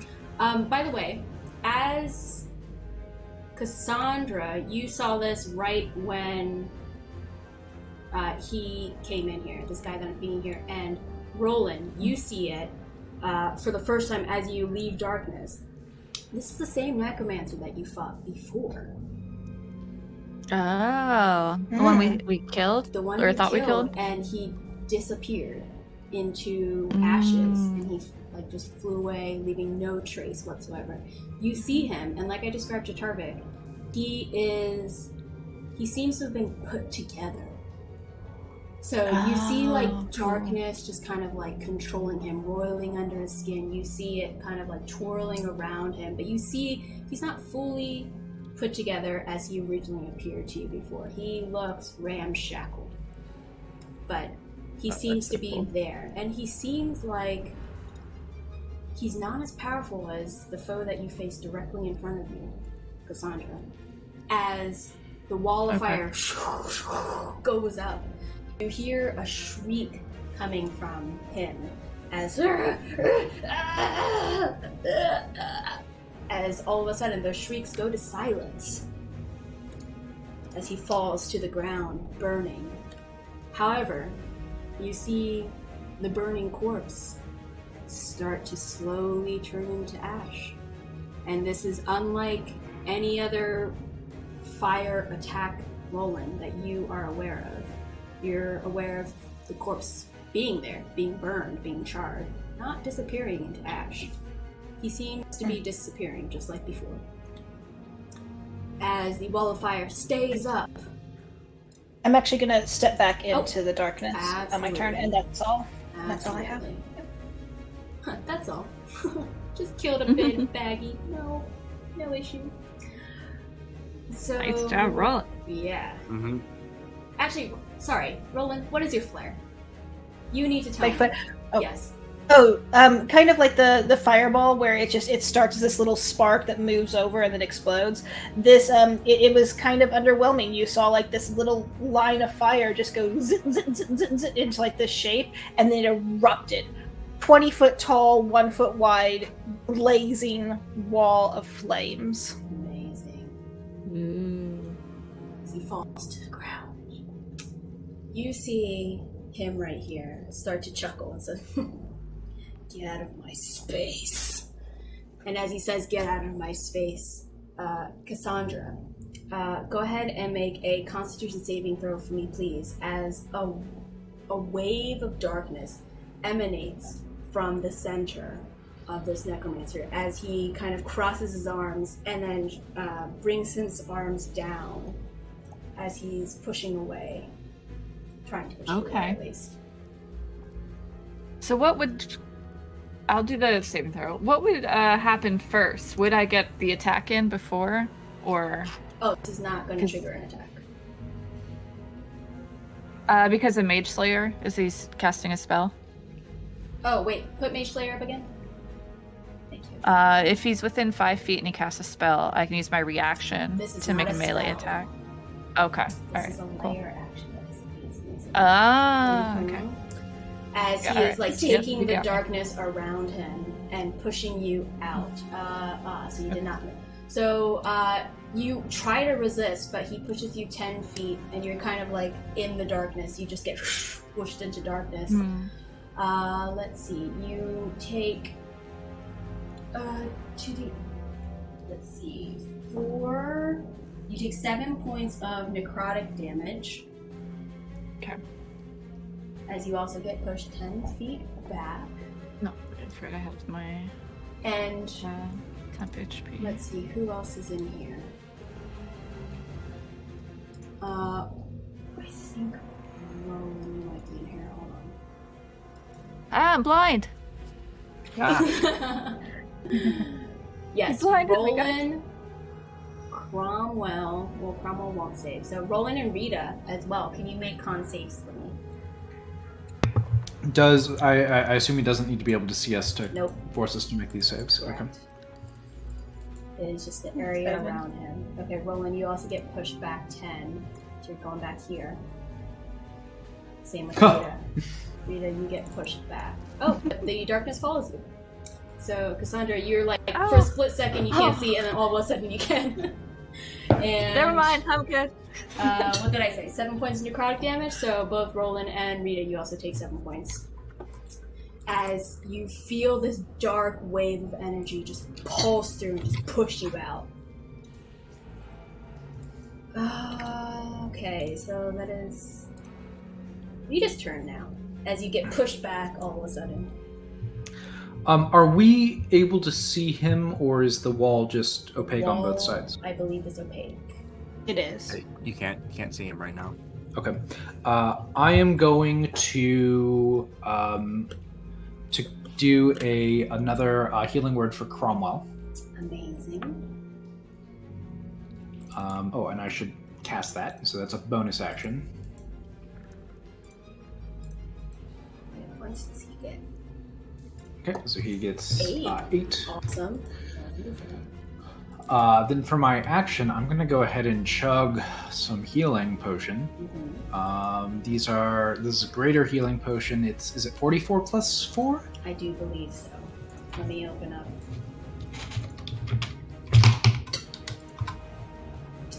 44 plus 4, Yes. greater. Okay. Not bad rolls. Kind of bad rolls. Decent rolls. Okay. So that's a bonus action and an action.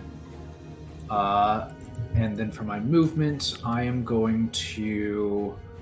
I'm going to come forward to, like... I'm going to come up to... Well, I run forward and then I decide that's too far and I turn around and I come back. And I run over here. And that's my turn. Awesome. Cassandra, again, you're just whooshed in darkness. It's okay, Cassandra. Don't worry. Darkness, light, darkness. Tarvik, it is your Playing turn. with my mind. I'm debating what I want to do. Well, let's do the easy thing. Is it a bonus action or is it an action to drink a potion? Bonus action. Bonus action? Okay, Yeah. I'm gonna For chug me, a it's greater bonus healing action. potion then. Go for it. So let me just. Oh man, I had a refresh and Oh, hey, nice. All my Same peeps are same gone. number. Okay. A little bit more health. Do I do something that would be better overall, but I rely on him actually, me being able to see him, or do I take the immediate damage for right now? call. I think. Wow. Yeah, I'm gonna do the immediate damage. This sucks. I hate it, but I'm doing it. Because I saw where his attack came from with the wall of flame, I would know he's approximately in this corner, correct? You would make a perception check for me. You wouldn't know specifically that corner. You would know the general area. Okay. Would I before I make the check, would I know within these? Would I know in these 4 squares? I would know that Yes. he would be in there. Yeah. Okay. That's all I need. Okay. I'm going to cast Call Lightning. I'm just gonna do it at 3rd level. And I'm not gonna maximize damage, but I'm gonna have it strike basically, I get to make it strike these 4 squares by making it strike that point in the center. So I will. Oh, and actually, you said it was raining earlier, didn't you? Is it still raining? It is not raining. No, it dissipated. Ah, darn. Okay, well then it's just a 3rd level spell. Just. In dexterity saving throw, and regardless, he does move 10 feet away from the lightning strike. Regardless of anything. As long as he takes lightning damage, he's moving. Is this a half save, like saving for half? Yes. Okay, Dex.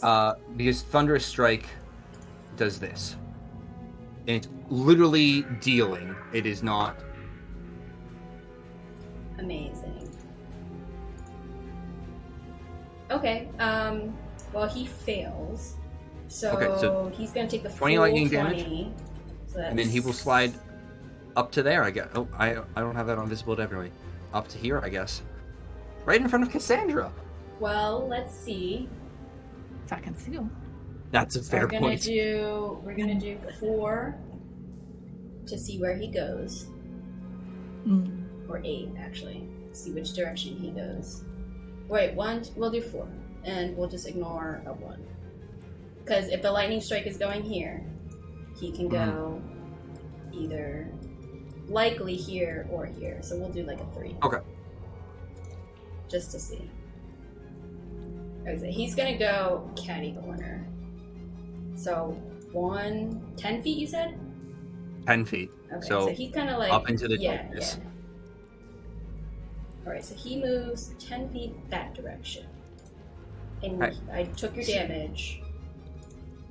Did you say anything else for that? Or I am going to keep concentrating on that. Okay. And then I'm going to move 5, 10.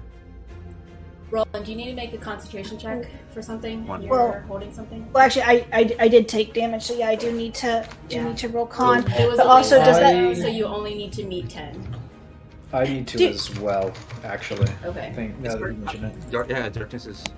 It Okay, is. Roland, you're good.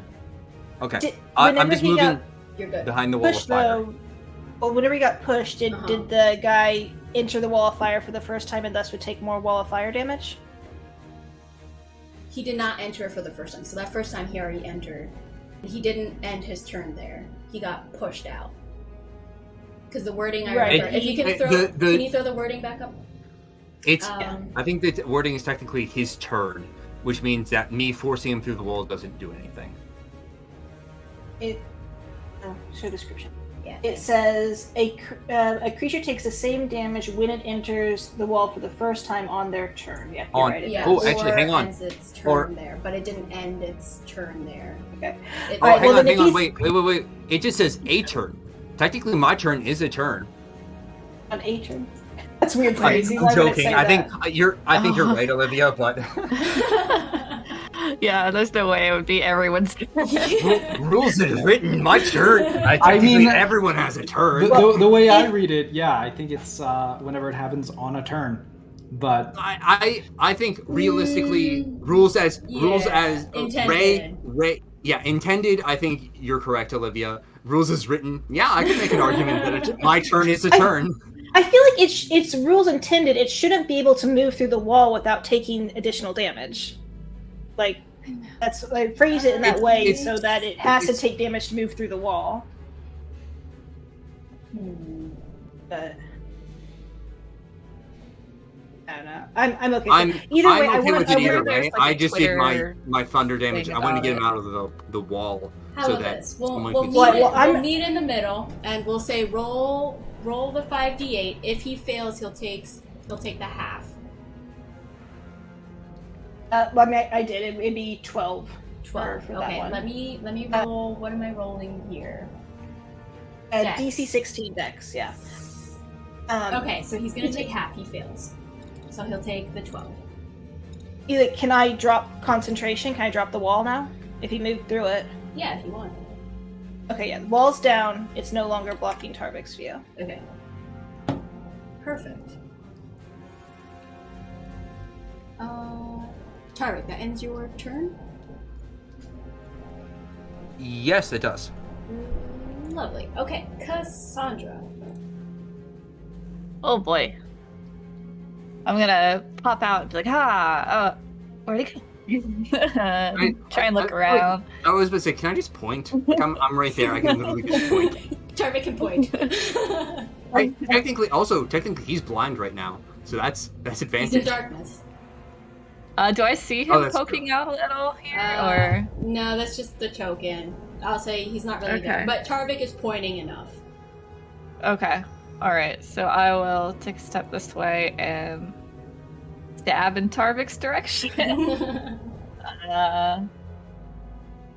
Alright, so... Nice, 20? yes. As you strike forward... Okay. This probably isn't sneak attack. Well, hold I don't on. know, he can't It's at see disadvantage because you can't see your target. Oh, okay.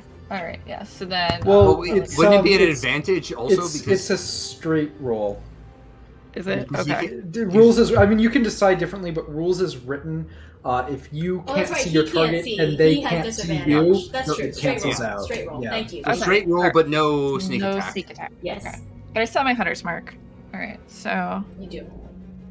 Alright, so 16. Lovely. And bonus action, stib. 14?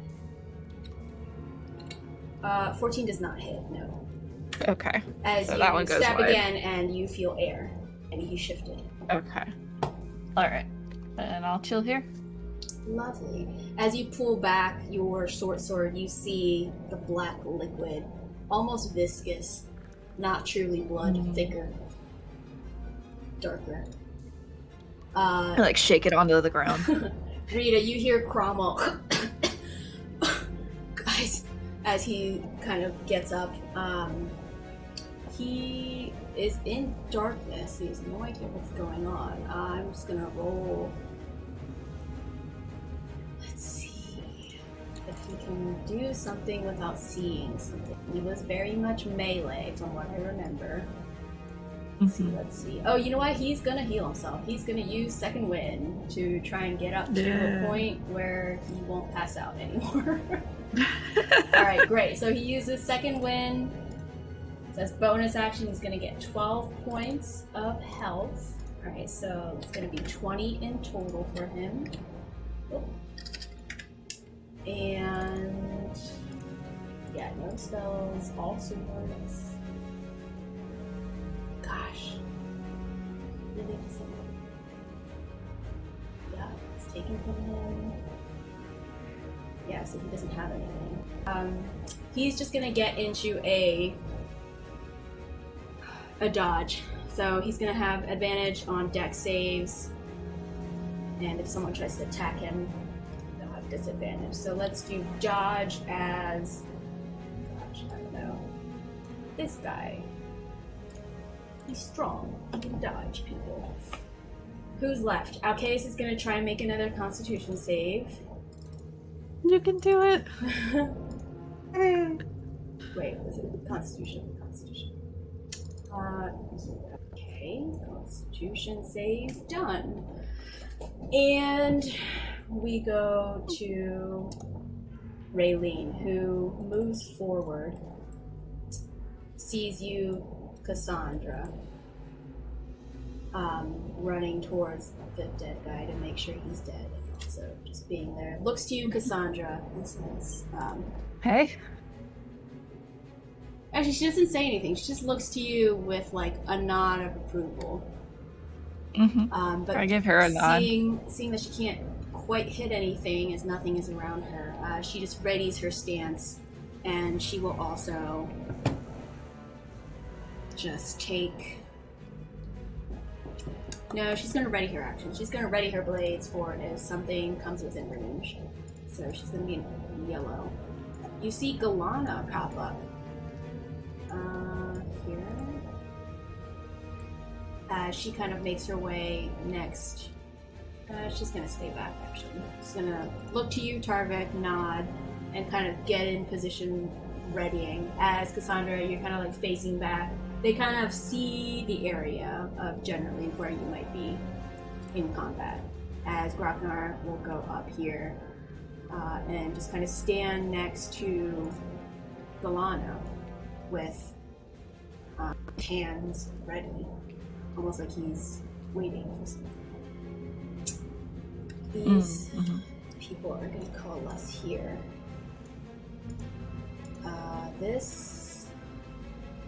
Gosh. Anyone know Guardian of Faith can move? I don't think they can. I don't think it can. I think it just stays in place. I don't think they can either. I can post a spell for you if you would like. So you can see it. No, I can see it now. It was just off the top of my head, if anyone knew, or if anyone knew off the top of their head. Yeah, so it just stays there for up to 8 hours. You see the Guardian just kind of standing hold of everyone else who is left there. There seems to be sobbing coming from this area, and you recognize Cassandra, because you're the closest. Cassandra Roland. You would recognize the voice of... Oh god. Yelsa. She's just kind of sobbing and saying, "No, Ron! Oh, you were just Ron. protecting me!" Aww. Jarvis got bigger fish to fry, but I can definitely see. I'll confirm for you. Ron's dead. One of them's dead. You can see... Couldn't save them all. You can see How bite dead? and claw marks. Well, he has an X over his face. I suppose my disadvantaged medicine check from here probably won't get me a lot. Well, don't use that against stuff, because that might not mean what you think it means. No. That's fair. I'm just saying. I'm saying, Tarvik thinks he's dead. Yeah. Tarvik sees bite and claw marks and blood gushing out from the neck of Ron. Okay. We're moving on. We go here. Let's see. Oh boy. Alright. What shall we do?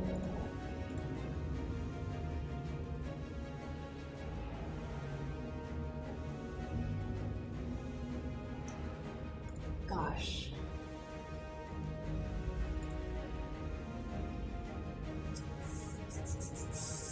Okay, we are going to move.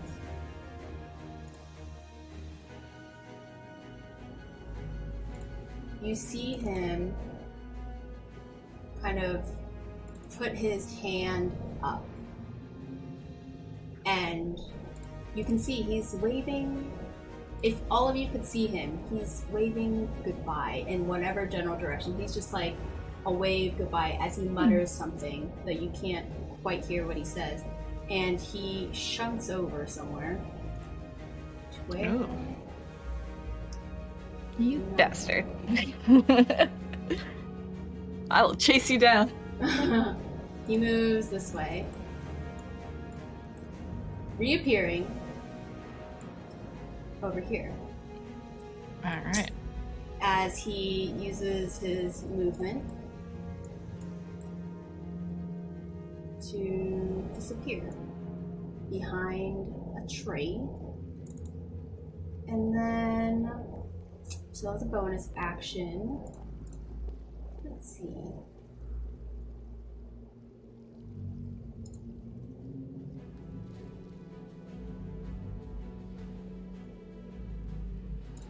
Okay, that's his turn.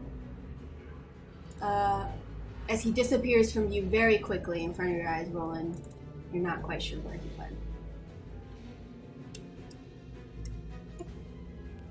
Roland's gonna move here, and not seeing him, he is going to cast haste on Tarvik. Okay. Is that where he... Yeah. Gonna go fast. Go fast. What's a fast one? This? Oh, no. I don't like that one. I'm gonna use this one. Yeah, I like that other one. Yeah. The wings. Yep. That's all Roland's gonna do this turn. Okay. We'll stay there.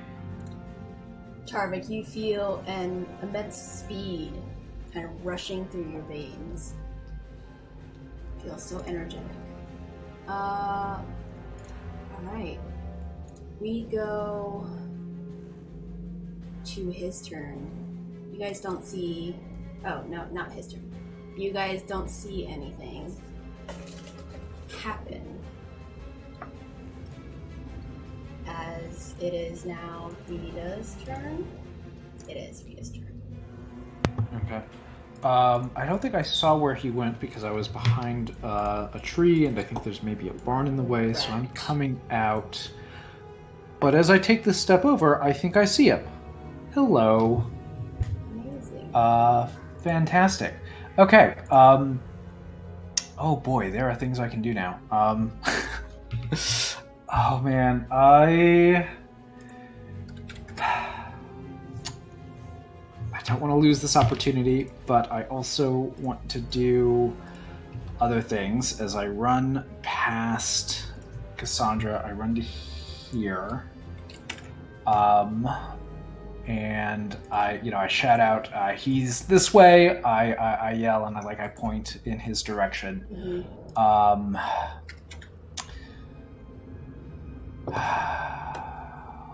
Boy. We can't see Rita point, right? Because she's in No, you darkness. can't see Rita point. She's just Yeah, I was yelling about in to the say, darkness. Rita. Rita's Oh an my God. asshole. Do I see? No, do I Rita see is Ron? Ashhole. Do I see Ron? Ron is behind here. I can't see him. Ron is deep okay. in the If I can't see Ron, then that informs what I want to do. Which what I want to do is I want to cast Detect Thoughts. Go for it. So there's no save at this point. I don't think. I just cast it. I drop darkness when I do. Mm-hmm. And I am casting it on him, and I can read his surface level thoughts. His surface thoughts are... How foolish of them. He thinks you guys are idiots and he's gonna win, essentially, are his surface thoughts. He feels really good. Yeah. Okay. So that's an action and a spell. And since I have a bonus action, I'm going to do yet another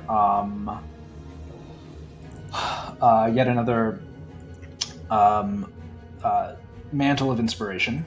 So that's another Bardic Inspiration down.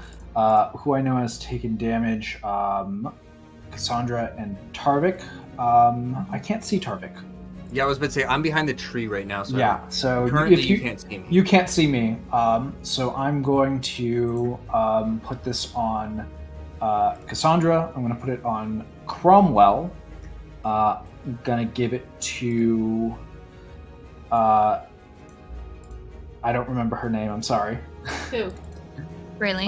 Raylene. Yes, Okay. Raylene. And then I'm also going to give it to myself. Right, what is this? This is Mantle of Inspiration. So the movement, right? It's movement and 5 temporary hit points. Oh, lovely. Okay. So I am going to go ahead and take advantage of that myself because I gave it to myself to move my speed again. So I just charge right up to him. I guess I'll go here.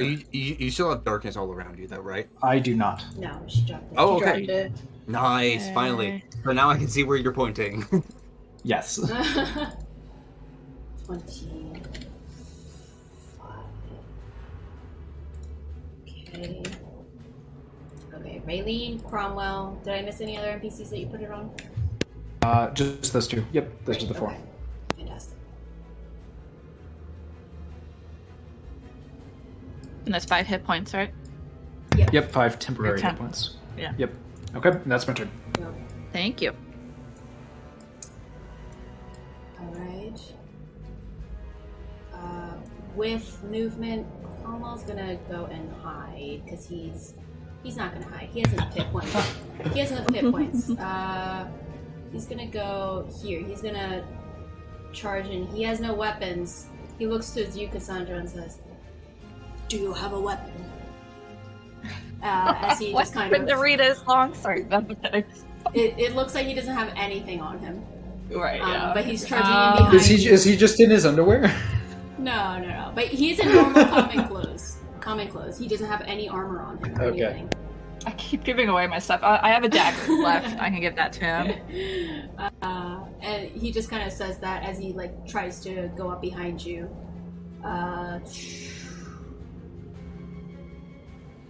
Oh wait. How much is the freedom of movement? Like any movement, right? 25 feet or whatever his regular movement is. Right. Yeah, double the Mantle of speed. Inspiration is just his regular move Correct. speed. Perfect. So she's gonna take the opportunity and she's gonna move as well. She's 30. Oh, good. She gets up there. Oh, really? He's 25. Raylene's got some rogue in her. Mm-hmm. What speed? Everyone feeling free, or at least some people feeling free, and taking their movement.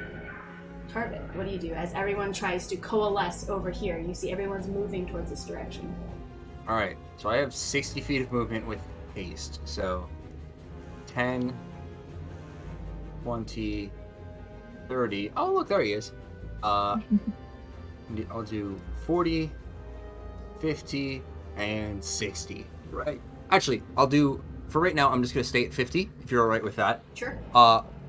As an action, I'm going to call lightning again on top of him.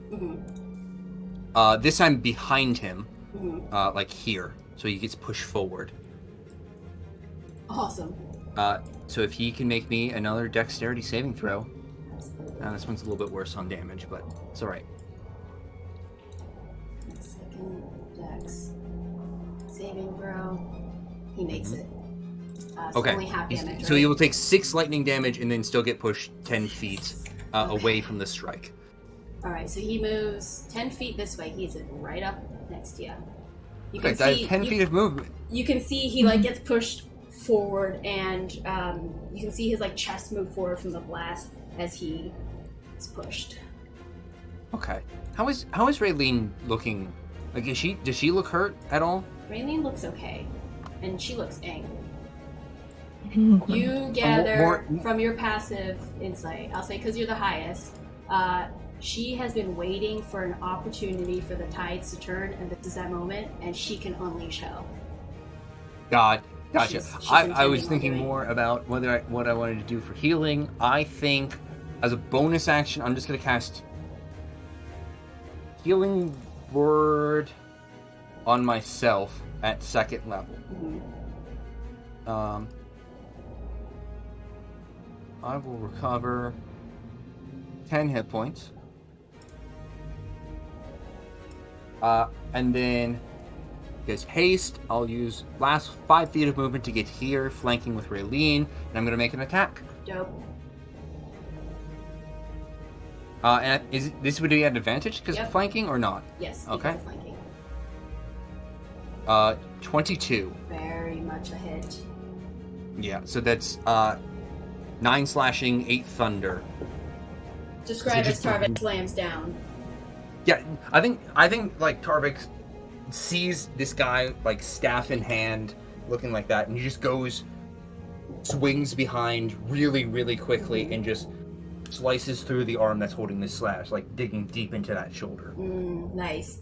You feel your blade gain resistance as you dig into, if you can call it flesh, as you move your great axe, I believe. Yep. Mm-hmm. Yeah, you move your great axe through it, and you can see again that darkness coalescing. It's strange. He's had a lot of hits, and he looks fine and dandy as he kind of chuckles, looking back over his shoulder toward you. Fine.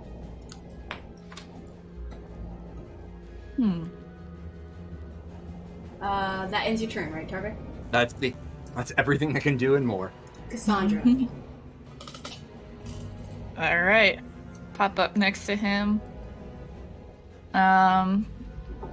Going to bonus action. Let me double check which one this is.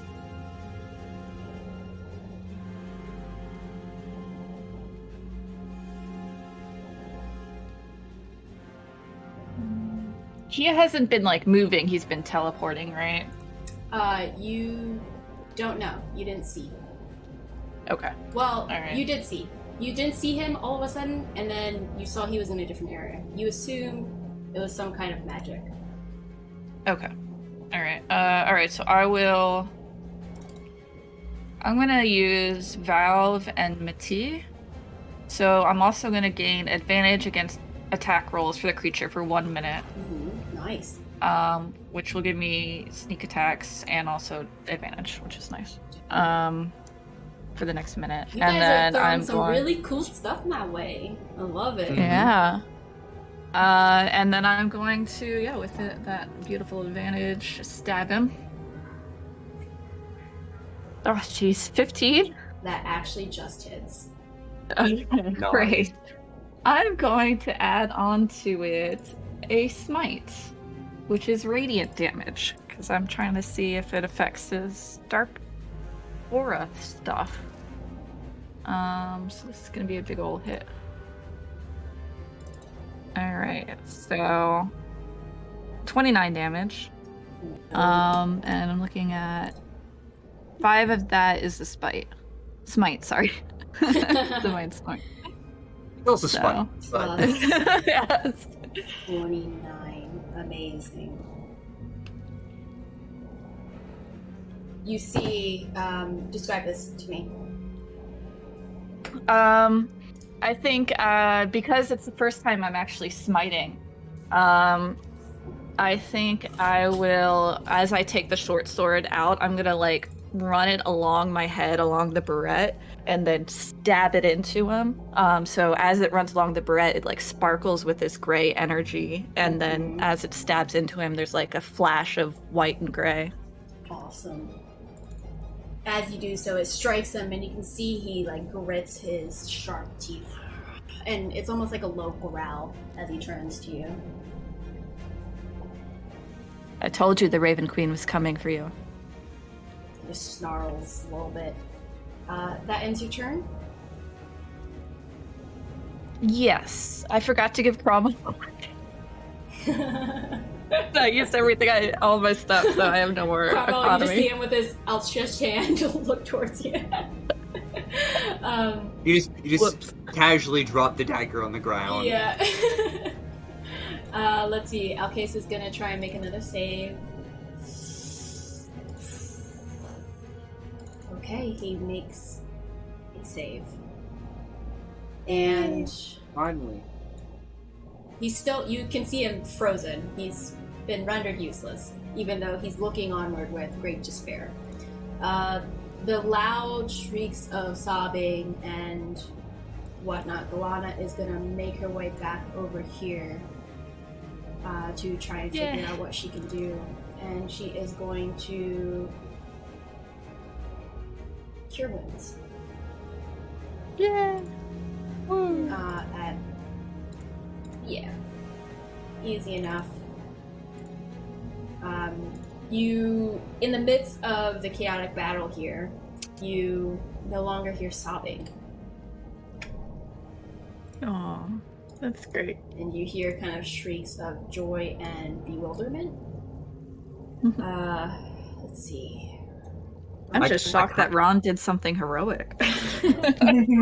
I was kind of, for a moment there was like, I really wanted just to say the joke of like, you no longer hear the cries. Galana casts silence, so you hear nothing at all coming from there. She kills them all. Oh, Yes. I love it, yeah. Just murder hobos them all. Stop it. It's too loud. It was a mercy, for sure. Yeah, right, mercy kill. Alright, Groknog is gonna try and make his movement here. And he's gonna just prep in all hopes that he's gonna get there. Let's see. Everyone else is just trying to tend to a fallen comrade. You hear, I would say, Roland, you hear Bill Phil's voice, and it's, you know, he's always been a little bit of an oddball, and he kind of pops in here with, you know, just really odd sayings. He's like, "Oh, red water! Red water!" And Phil just kind of goes, "Stupid! That's blood! That's blood! He's bleeding!" And you kind of hear that in the midst of it all.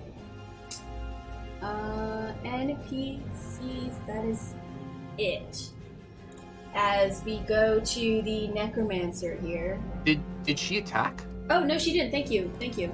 Yeah, I was about to say I was waiting for that attack. Thank And you so much. Did Cromwell also didn't move, did he? He just stayed right there.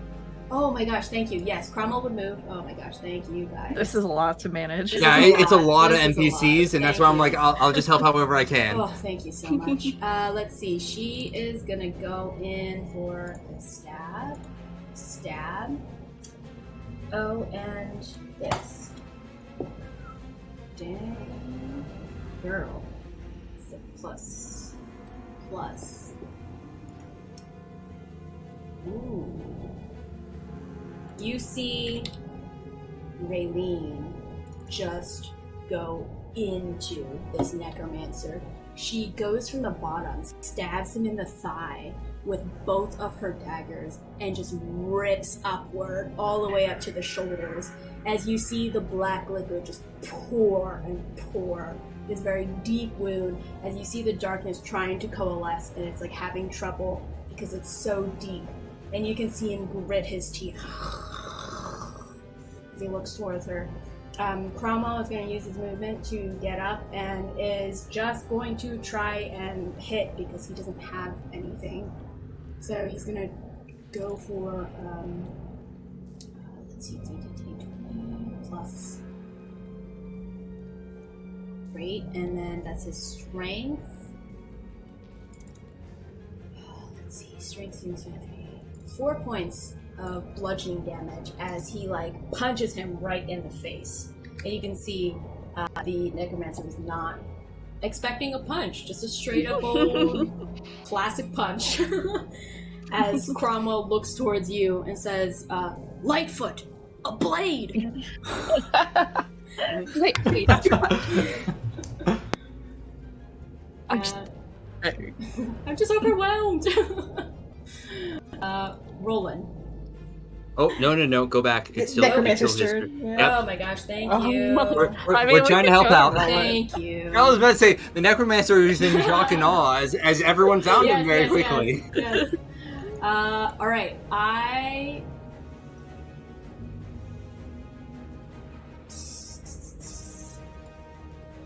Alright, this will happen. Raylene, Rita, Cromwell, Cassandra, and Tarvik can all make opportunity attacks if they would like. As Absolutely. moves out and tries to move back. Raylene, let's see. I don't think I would have advantage there, would I? No. Yeah, so that's just a 14. It's a shame because that's great damage. I have advantage because I have my vow on. Yes, you have your. Oh wait, hang on. Haste doesn't give me advantage, does it? No. Roland. This gives you that extra. Darn. I'm pretty sure, unless Roland, you see otherwise in the spell description. I shall check. Okay. I do not believe so. Raylene is a no. Rita is a no. Tarvik is a no. Cromwell. Let me put Cromwell to no. Cromwell's a no. So I think it's just Cassandra here. Unpunished. Can I put a smite into this or no? Yeah. What does Smite say? Let's look. Yeah, it looks like if you hit the creature. Yes. Yeah, it's only so Okay, so I'm gonna add smite. Let's add another 2d8 radiant for my level. Yeah. So another 5 radiant. 5 plus 6 plus 7, right? Yep. How consecutive of you? I feel like there's a cone of cold coming. I can just feel it. It feels like Yeah, there's definitely we're all Yeah. nice and clumped that's here. fair. But... That's fair. I'm waiting for him to cast an actual spell that makes me break concentration. You know, I'm waiting for it. I just cast this at level 3 to bide time. I got spell slots for days right now. Rita, Jealous. Rita, how astute of you. As you think that in your head, and in a moment, a blast of cold appears before all of you. How very astute of you. All of you, please make a Constitution saving throw. I will also Me need too. to roll 60 foot. I think you're outside of it, sorry. So, ooh, you're just outside of it, Roland. Lovely. I need to roll for Ooh. Cromwell and Raylene as well. Let me resolve them so I can see.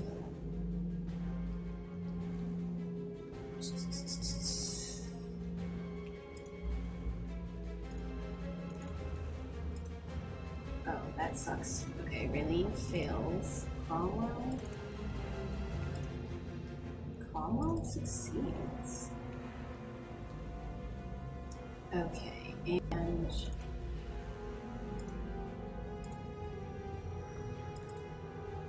alright, so Cromwell succeeds. So that is only math divided by 2. Okay, 18 points for those who saved, 36 for those who failed. So I Cromwell am takes still up. 18 By 1 hit point. 25 And I didn't use Relentless Endurance. 18, so it's 7. Raylene failed, so she's going to take 36. 18. Ooh, okay, Rayleigh's not looking hot. She looked okay before, but you can see she's like a little rigid, and you can see the frost kind of coating her face and her eyes as she breaks through a little bit and she starts panting. And she coughs a little bit. And you can see little icicles falling out of her mouth. I also lose concentration on Colin. Okay. Which is good. You all cannot see my face right now as I ecstatically open my mouth because I saved on my concentration and I only live because of the temporary hit points I gave myself. Oh, snap! Wait, what were you Wait, hang on. What were you concentrating on? Detect thoughts. Oh, that's right. I forgot about that. Snaps to Rita. All right. As we power through this. I lost my hunter's mark on him. Oh, okay. I'll take it off. Oh, yeah, it's Roland. It's fine. It's fine. I still have haste. This is good. Yeah. Roland wasn't in the blast radius. Oh shit, Grocknard was. Okay, I need to do Grocknard. Oh, that's a save. Okay, so 18.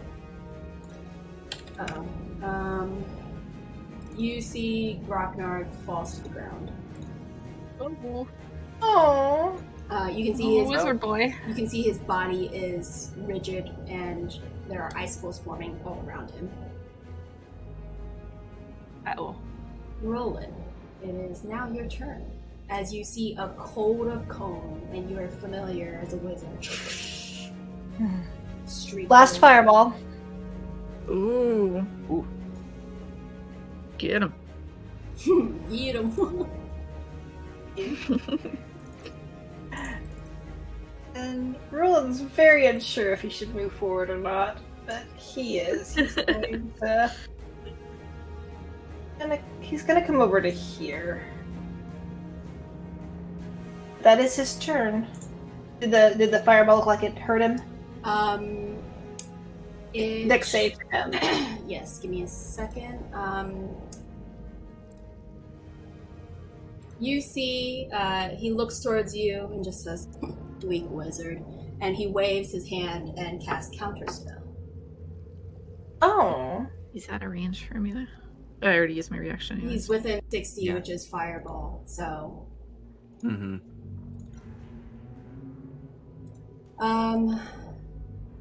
Poor Roland. Wait, how far is counterspell? Because I cast it before I moved, and I was all the way over here. Oh, you cast it there? You didn't get in closer? Nope. I cast it. I cast it from 150 feet. Oh, nice. So Okay, well then he cast doesn't. He doesn't. If you cast it that far, he won't do that. Cast it from there, and great. then I'll move up. He will choose to do something else then instead of counterspell.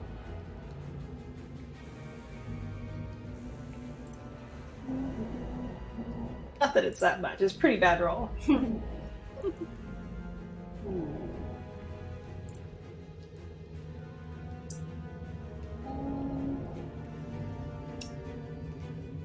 You can see he hardens his body. He wraps the shroud of darkness around him as he's gonna brace himself. He's gonna make the dex save. He fails it, but he's gonna choose to succeed, so he's gonna take half. So wonderful, man. Great. Okay. Roland, anything else for your turn? You choose to move a little bit, and then. No, just move, and then that is my turn. Love. All right. He looks around as he kind of moves his hands in front, and he wraps the shroud again, but this time, instead of coalescing all around, it coalesces and then immediately disperses. Everyone in this circle, which I'm going to put up here. Uh-oh. So that is all of you except for Roland here, immediate vicinity, are going to make a Constitution saving throw for me, please. Yeah, This is I'm gonna be not doing con. great with Okay, these. fail, Yeah, I was about to fail, say, I'm not doing great. fail. Cassandra and then no. Cromwell. Okay, so all of you take. Give me a second. 11 points of necrotic damage as a wave blasts you, and you all move 10 feet away. I'm gonna group you all. Okay. By I go down and then immediately come back up. nice. I had In the one hit middle. point Here's the before, first one. and I have one hit point again. In the middle of like being shunted off, Tarvik, you kind of lose conscious, and then you wake up and you're like farther away. I'm a little farther away, but Yeah. yes. Can I maintain haste on an unconscious creature? Oh gosh. I guess I never go unconscious. Technically, I just stay. I don't know. It's an interesting question. I don't know the Let me answer. read haste. Well, I'm reading it more as. But It'd be like any spell I was concentrating on that affected another okay, thing. so specifically, when I'm reduced to 0 hit points but not killed outright, you instead drop to 1. I think So you're fine. in theory, I never go unconscious. Thus, you never have Correct. to lose concentration Yes. on haste. It's like a buffer. Yes. Is Rita still up? Is it Rita's turn? No, give me a second. I need to do. Oh, yep, okay. And Cromwell.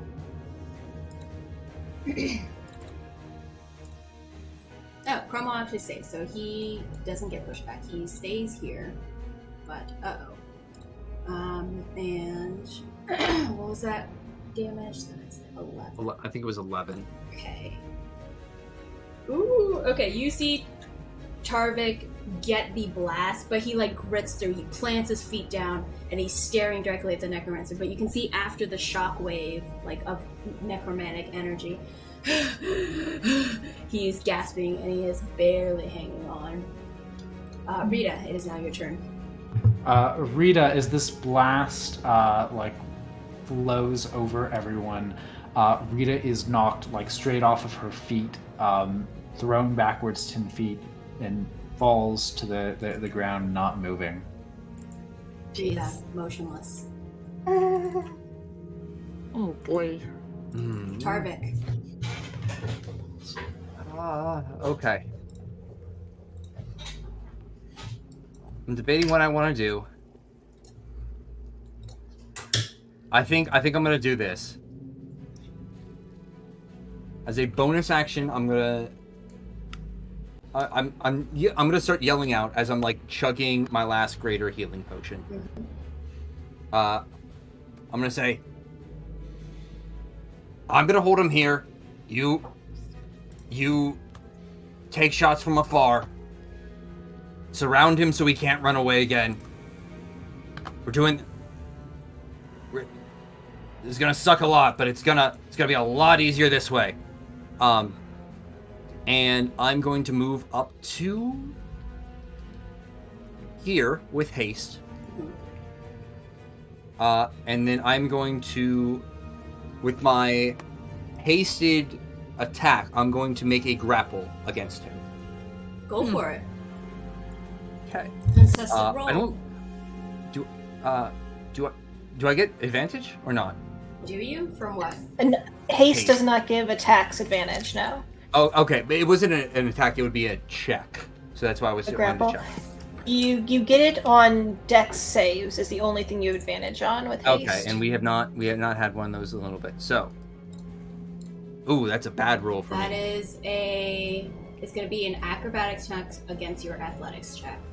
Acrobatics. He wrestles out. You grab him by the wardrobe.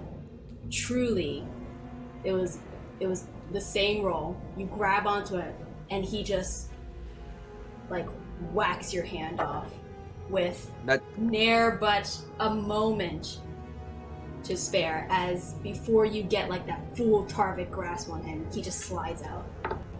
That's fine. For my actual action, my non-hasted action, I'm going to cast Silence centered on an object on myself. Amazing. Go ahead and do that So- radius for me. Yes, I will. I believe it's a 20-foot radius. I'll make it a... this I color. don't think silence is on an object, but I could be It wrong. can be. I will post it because I looked at it earlier. Oh no. Oh no, it's. I'll just do it centered on me, or I guess I will center it on him if I would rather. If Okay. I have to do it on a point, I will center it on the point in which he is there. Yeah, so he's the center of it. So I can do the radius thing. Yes, I will take off the radius for that. How much is it? 20 foot 20 radius? feet. Yep. Great. Okay, so this And black. oh, I want to do that. There we go. So that is the zone of silence. Mhm. Lovely. Any spells that he tries to cast are going to automatically fail if they have a verbal component. He's immune to thunder damage, which is great for me. But As you cast this, he looks to you and he just waves his hand and he just counterspell. that's perfectly fine with me, Pushing because it guess down. what? That just means you wasted a counterspell on a second level spell. That's He good. just pushes What it a down, loser! looks to you, and almost has like a gaze of, "Who are you?" As he looks to you and says, "You're unneeded here." Cassandra. I will bend down to Rita and give her 5 points of lay of hands. So you're healed up 5.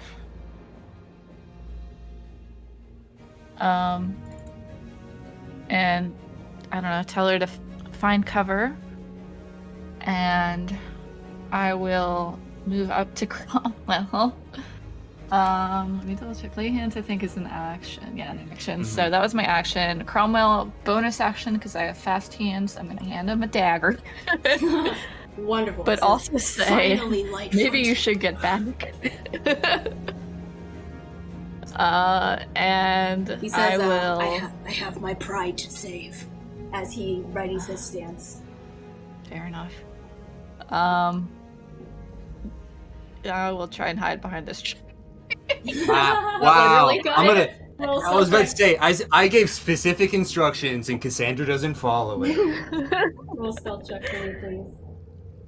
Lovely. I don't have any other actions or anything. The NPCs are gonna follow the commands better than Cassandra. Yep. Speaking of NPCs, they are all Rage against the machine. kind of over here. Let's see. Man. Yeah, she's gonna move over to Grognard, and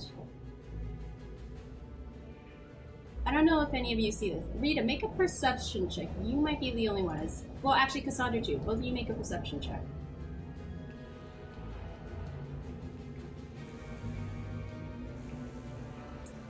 Both of you see Raylene takes out Healing. like Sorry. it's you see it's kind of like a holster on her thigh almost, but it's well concealed as she pulls out a very thin tube. Both of you realize this is a similar tube of healing but very small. And the ones that you received from the military in Duros. High-level stuff. I'm not sure if Roland was the one to explain, but what you gather from the small tube is only high-level people, or people with access, or people with wealth and power, usually have access to such streamlined and efficient uses of magic. And she pulls out a very similar tube as you do. The coloration's a little bit off. Instead of the usual red, this has like some purple to it, some hints of purple. So red and purple.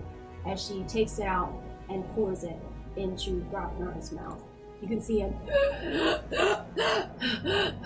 as he kind of breathes to life, and she pulls out another one and pours it down his throat. As she takes 2 vials out, she looks to Grognar and says, "Stay here."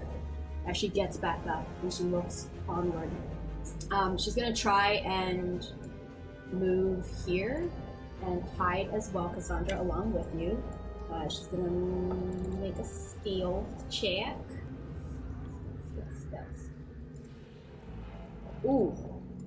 As she moves forward, she kind of jostles in the branches of the dead tree as she like pokes herself. She's not being very stealthy. She's being quite the opposite, and it's a little surprising. With a natural 1. Aww. Let's see. Cromwell is going to throw the dagger and try to make an attack.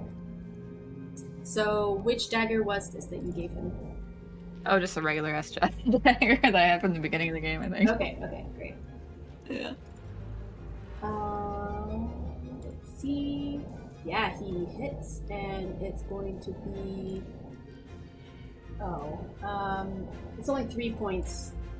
Did I do that math right? 1, 4. Oh no, 5 points piercing damage as it slides through the neck and leaves like a small little nick the side of his neck as the necromancer useless. Plus 5. Okay. Then we get to the necromancer after the NPCs. I didn't miss any NPCs, right? That are out in the field with you guys. I did the one that got healed get a turn as well? Oh. Ron. Oh, Alcaeus, thank you. Ron is alive now. Alcaeus needs another save. Thank you. Alcaeus. Lovely! You can see Alcaeus break through and he starts charging. Yeah. Finally breaks through. Maybe Galana as well? Yes, yeah, I was about to say, everyone is very hurt. Maybe Galana comes in. Galana is tending to everyone else. It appears, with your brief glance, Tarvik. Though nobody was dead, they were definitely beaten and injured. So even though Raylene looked okay to you, it seems like maybe she was more resilient than the other people. So Galana right now is tending to those people and doing some more healing, if you will. But whoever said Grognar, thank you, because he's alive now. And so he's going to get up and he's going to also try and hide here. He's going to make a stealth check. Let's see, stealth. Okay. Average. 15. He's okay. As he looks towards you guys and says, I'll do what I can, as he seems to be readying a spell. But he seems a little bit scared. He doesn't seem like he's on the same level as you guys, though he's trying his best. Alcaeus, oh, I forgot, he can double dash, so he's gonna get even closer. So 30 move. 1, 2, 3, 4, 5, 6. He's gonna get right next to you, Roland. as he uses his full movement and his action. And now it's dry. Okay. Let's see. It's even worse that your NPCs and your villain are like side by side. Yeah. It was just bad roll timing. Uh-huh.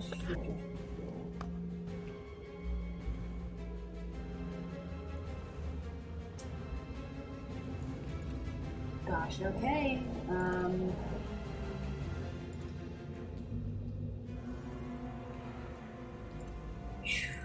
20 foot. 20 foot I'm gonna put in here. 20.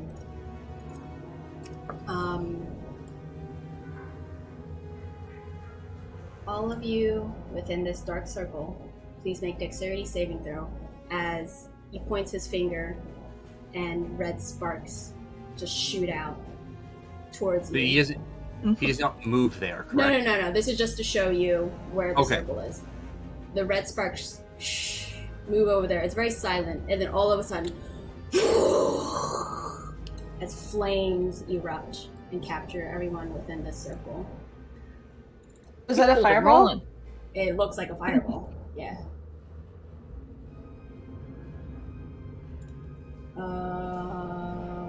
Let's see.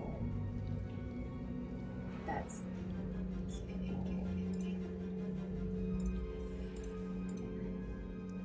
it's 15, 29. Okay, so Rita, you take 29 points of fire damage. I have resistance to fire. Does that help? Lovely, that halves it. Okay. I'm So- still okay. Doesn't matter. Doesn't matter. Sorry, what? You'll go right back to I'm unconscious. sure I gave you 5. 14 you take. Cassandra, you take 14. I'll go ahead and have it. First time I've taken fire damage and got to use the resistance, guys. Oh. Aw. And oh. Yeah. Ragnar dex save. Ragnar fails. He goes down again. Oh my goodness. Raylene dex save. Raylene Can I yell out, heal Rita? Yeah, you yell out heal Rita. She saves. Let's see. She's gonna use her reaction to negate any and all damage. As you see, she just flips and tumbles out of the way, avoiding the flames of the blast. And Cromwell.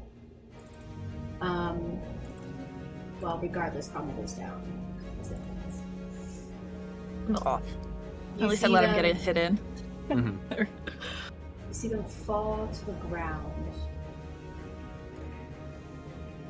He's gonna move. He's not gonna move. He's not gonna move? Gosh, he doesn't like you. I mean, he doesn't like me, and I also look pretty dang weak. I will say that. Doesn't like you. You can see he's not happy. Before you saw him laughing and stuff, but now he's reverted to just vocal jabs and displeasure. But he's no longer laughing, which makes you think he's hurting. Let's see. He'll stay put. Roland. It's now your turn. As you see all of these people kind of drop down. Cromwell and Grapnar. Rita falls. So many. To give someone else a healing potion is a bonus or a full action? Bonus. Bonus, yep. Running over to Rita. Going to put a greater healing potion in her mouth as a bonus action. Let's see. Greater healing potion is 244 plus 4. Amazing. Her up. 10. Love. It's bad. Oh, wow. Oh, Okay. it is actually 1 and 1. Mm-hmm. It's something. It is something. Yeah, but she, yeah. So yeah, she gets that. And then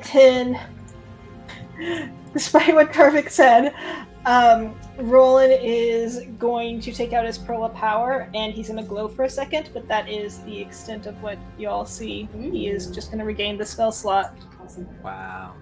All right. Sorry, Karvik. I'm gonna make him use up all of his freaking spell slots apparently on counter spell then.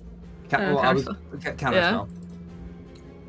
spell. You see, he goes ahead and he wraps the darkness like a cloak, and then spreads open the cloak. Tarvik, go ahead and make a Constitution saving throw for me, please. It's not been my friend today. As Cromwell, you see, And they continue not to be. Cromwell gets blasted back this way.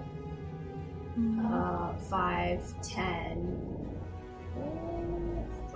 5, 10. Yeah, I guess he'll be blasted this way.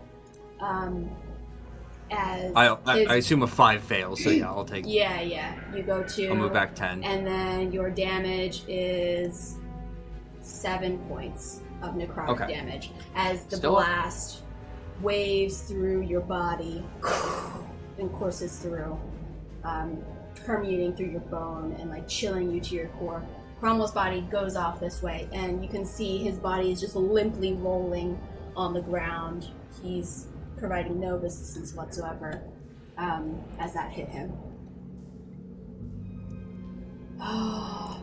Rita, you now gasp awake with Roland next to you. My eyes flutter open, and I look up at Roland, like making eye contact, and I don't say anything as I like pull myself up to my feet, and I turn back to the necromancer Drazzle, and once again recast detect thoughts. You recast. His immediate thought is, I need to kill them now. And you feel thoughts of like pain and suffering, it seems, that he's going through. Okay. I then use my Mantle of Inspiration. So this is going to go to myself, Alcaeus, Cassandra, and unfortunately, Tarvik once again cannot see me when I do. I can see just a glimpse of you right there. I don't know if that counts or not. My line of sight is I can see less than half of you. You know, I am so glorious that I think that you can see me. It's up to glorious. I'll leave it up to Olivia. I'll give it to Cromwell. Not Cromwell, to Tarvik if I can. Yeah, go for it. Okay. So everyone can use their reaction to move if they would like to, which I will do. And you get 5 temporary hit points. Yeah, 5 temporary hit points. Thank you. It's been real clutch for this. 10, And then As 20, 30, 40. And then I will continue moving my last 3 that I had left over to here, and that will be it. Raylene, as she's moving, screams back to you, Rita, and says, "Save Grognarg!" as she moves forward and charges with your Mantle Inspiration. Okay. Tarvik. Okay. I think I can maybe do some saving.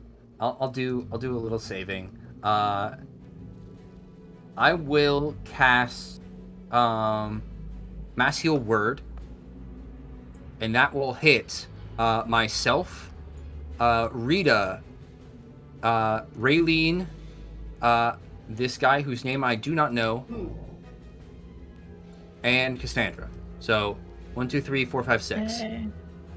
So that should be everyone that's damaged, and I'm going to cast it at level 4. Do a little bit extra healing to everybody, hopefully. So that... You say Cromwell in that? I said, yeah, so it's this guy down here, whose name I honestly forget, Cromwell, myself, Cassandra, Naleen, Rita. So the only one in this group are you two that I did not get. We're actively fighting. Perfect. 8 And everyone gets plus 12 hit 12. points back. Amazing. So that gets me up to that. Thank you. And then movement, because he doesn't have the sphere anymore. He dispersed it instantly, right? Yes. Okay, so I can go Take that. right around to here. I will flank with Cassandra, and still hasted. So I will take a great axe strike as well at him. Amazing. And I will miss. Ooh. Oh, no, wait, I have advantage because of Cassandra. Yes, you do. Yeah. Still miss! Oh no! Aw. Oh, you swing forward as he kind of. It's weird. His dark vapors around him that are kind of shrouding him. It's almost like they're distorting reality. As you move your blade down, you can see it's almost like shifting your attack line. And so you shift down thinking you're going to hit straight into his body, and like you're shifting and it actually hits the air to the left of him as he looks towards you. All right, then. That's my turn. Okay. Cassandra. You see Tarvik strike down in the midst Alright. of the air. Oh, I won't miss. Yeah, I'm just gonna stab. Step away. Focus on. At Hurting. advantage, because flanking. This Well, flanking. also, I still have my thing. Oh, yeah, that's But true. yes. Sneak attacks. 20. Yes. Yes, ma'am. All right. Oh, wait. See 20. if you can get a natural 20. Roll again. Oh, right. I don't know why I didn't do No. Mm. Well, hey, we had to check just in case. Yes. And then offhand, I'll also attack. Cool. Yes. So 28. Don't need to give me damage. What is your flair? Yes. I think I will say. Yeah, I think I'm gonna stab him like right in the heart, and then take my other hand and shove it even deeper into his heart, so it goes all the way through him, through his chest. And I'm gonna say, "And don't fucking come back."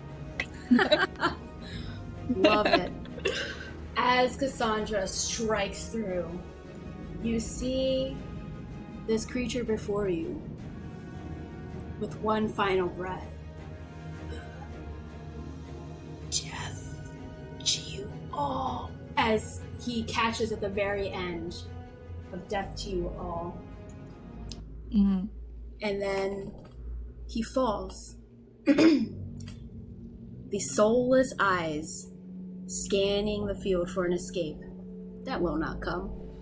You see his crooked hands were outstretched, reaching out as if he was going to cast a spell, or maybe reaching out toward a savior, any savior, with nothing reaching back. The final part of his body falling to the ground with a dull thud. The last sound to meet your ears after a chaotic showdown. Very chaotic. Lots of things happening. The odd silence now greeting you. You see his bodily outline. Strange. Becomes softer. You blink a few times as you all look, trying to get the sweat and blood out of your eyes. You look again as you see familiar flecks of black drift off his body. As you see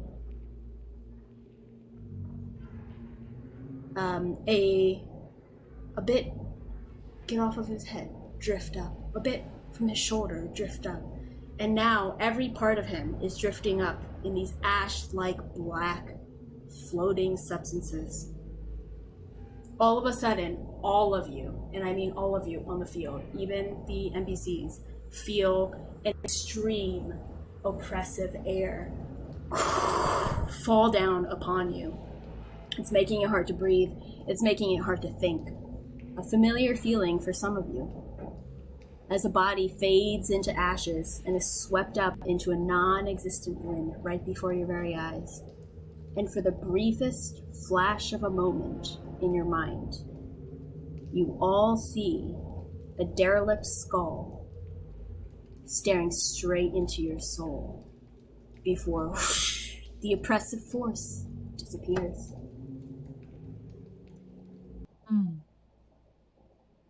Silence. A little bit of sobbing in the background greets you all as you look upon nothing. If it weren't for the scorch marks, if it weren't for the blood, you would have never known something was here fighting you all. But something was, and that something disappeared. And then something invaded your minds. As you all stand here, what do you do? Is anyone like down? I think Or everybody up. Everyone got Grognard? up at the very end. Okay, all right. Even Grognard. Thanks Okay. to Target. I guess I will start just because I still have haste for probably like another like 30 seconds. I'll just run around to Galana and see if anyone else is down. If anyone else is, try healing up quickly. As he like disappeared and this vision occurred, Rita is still. She was so close to being able to probe deeper and to get some information, and I think that she's still like searching and like looking for, because the body's gone. She's like looking for this consciousness, reaching out for it. Really go. And Cassandra kneels and takes a Brett out of her hair and just holds it tightly and says, "One step closer to fixing this issue. I hope you approve." Make a religion check for me.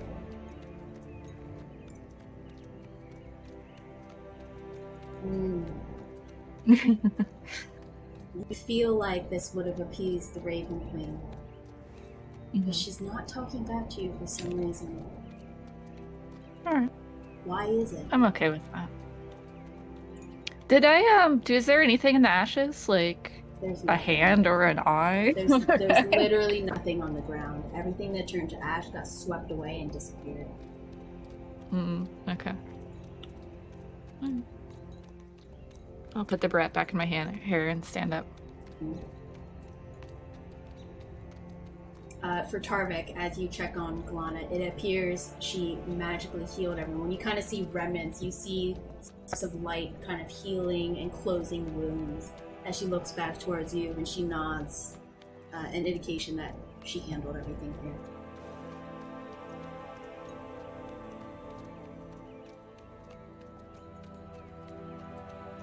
Cromwell, how are you?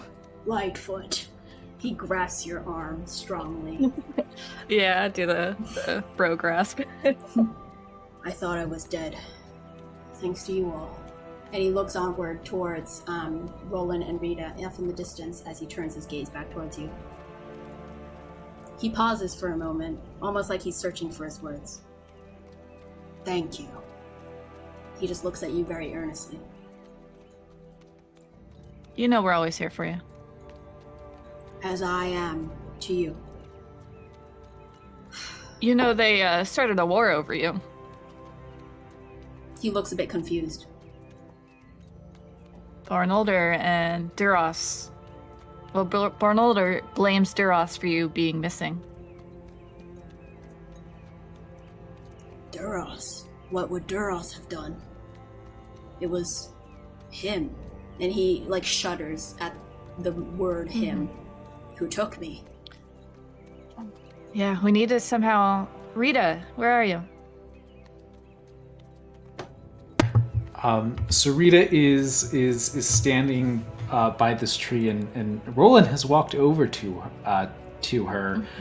She's very distracted by reaching out and trying to grasp something with her detect thoughts. So I think even though she doesn't really notice Roland because she's so focused on this, when he gets that close, she finds his mind, and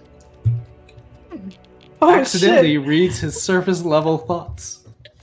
Oh. Roland is very concerned for her, and has the thought of like wanting her to be okay, and is obviously very concerned for her. And he has a thought: now's not a good time. Oh. Rita like sort of snaps awake, and looks at you and is like, not a good time for what? Oh, I'm sorry. I shouldn't have done that. I'm sorry. That's all right. It's all right. I dropped right. the spell. Roland takes out a healing potion and gives it to her and says, "Drink it." Thanks. I think I'm gonna be okay. I think you and Cassandra both saved me. Thank you. I'll give him like another hug. Oh. He'll just it's kind of cold out, and he knows that she doesn't like the cold, so he's gonna prestidigitation to warm her up. Aww. So sweet.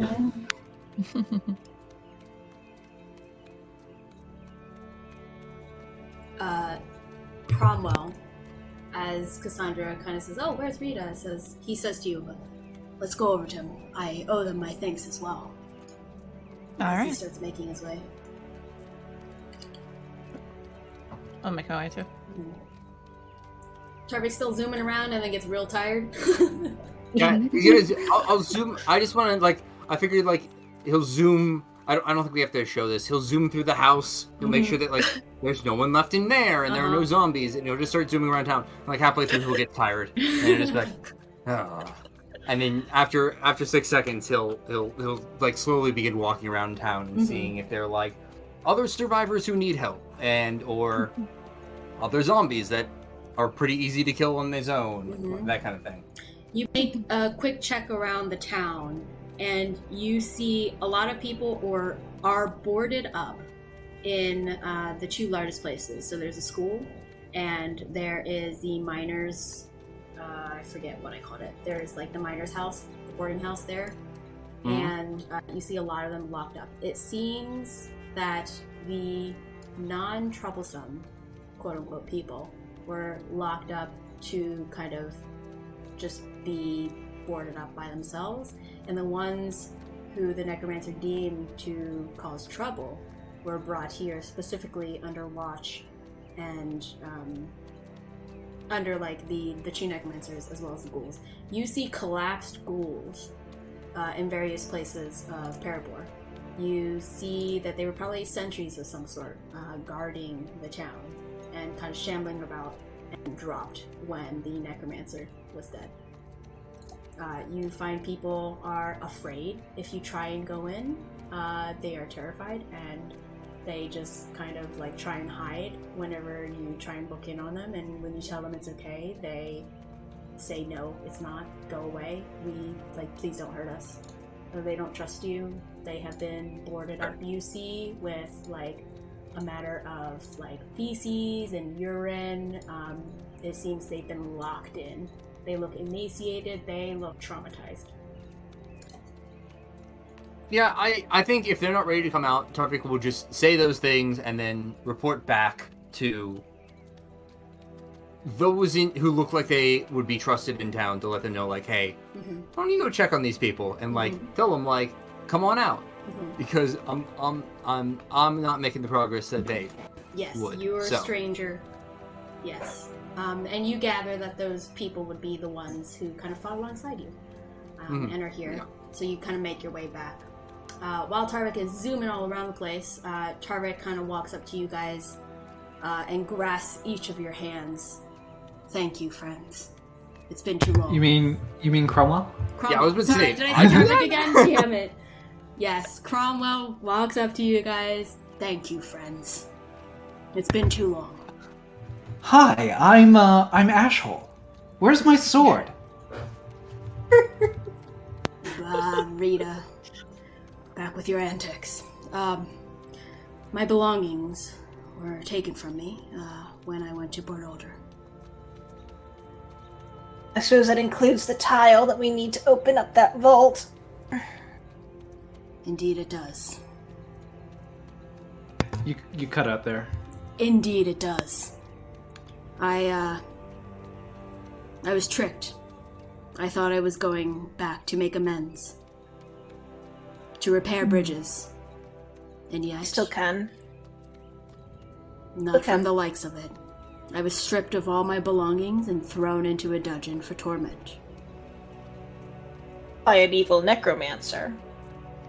No. We'll figure it out. No, They- by the bad guy. By the king. The born older guy. No. The king himself. Hillhammer. I think I told you briefly. Rita. Right? It was it was Rita, right? Yes. Yep. Yeah. Rita, I told you briefly. But no, it wasn't necromancers.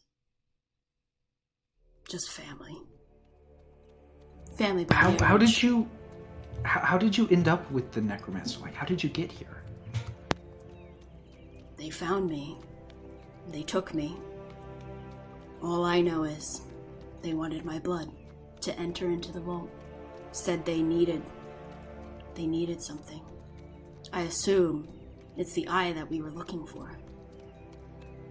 They said that someone saw us with something that we were too stupid to understand, and that it was the eye.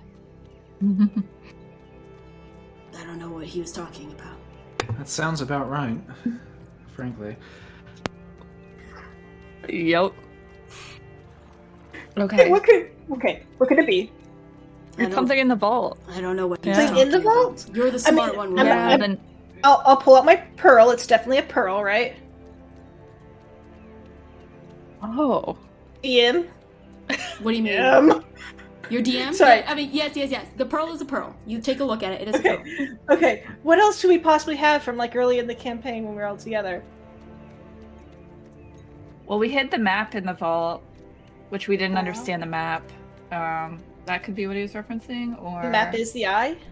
I don't know. All he said is that someone saw it. Someone told him, and he immediately knew what it meant.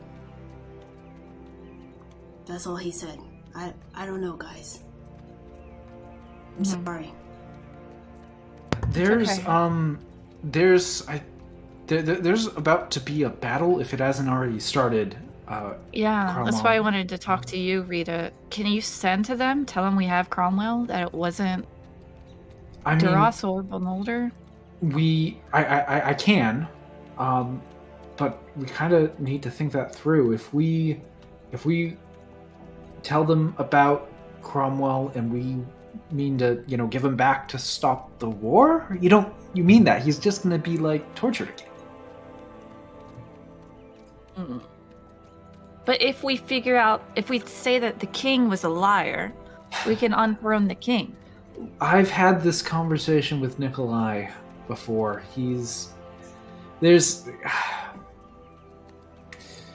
We can maybe stop the fighting, put a pause to it, You save hear, some lives. as you're kind of rambling on and thinking through things, you hear Cromwell kind of sigh.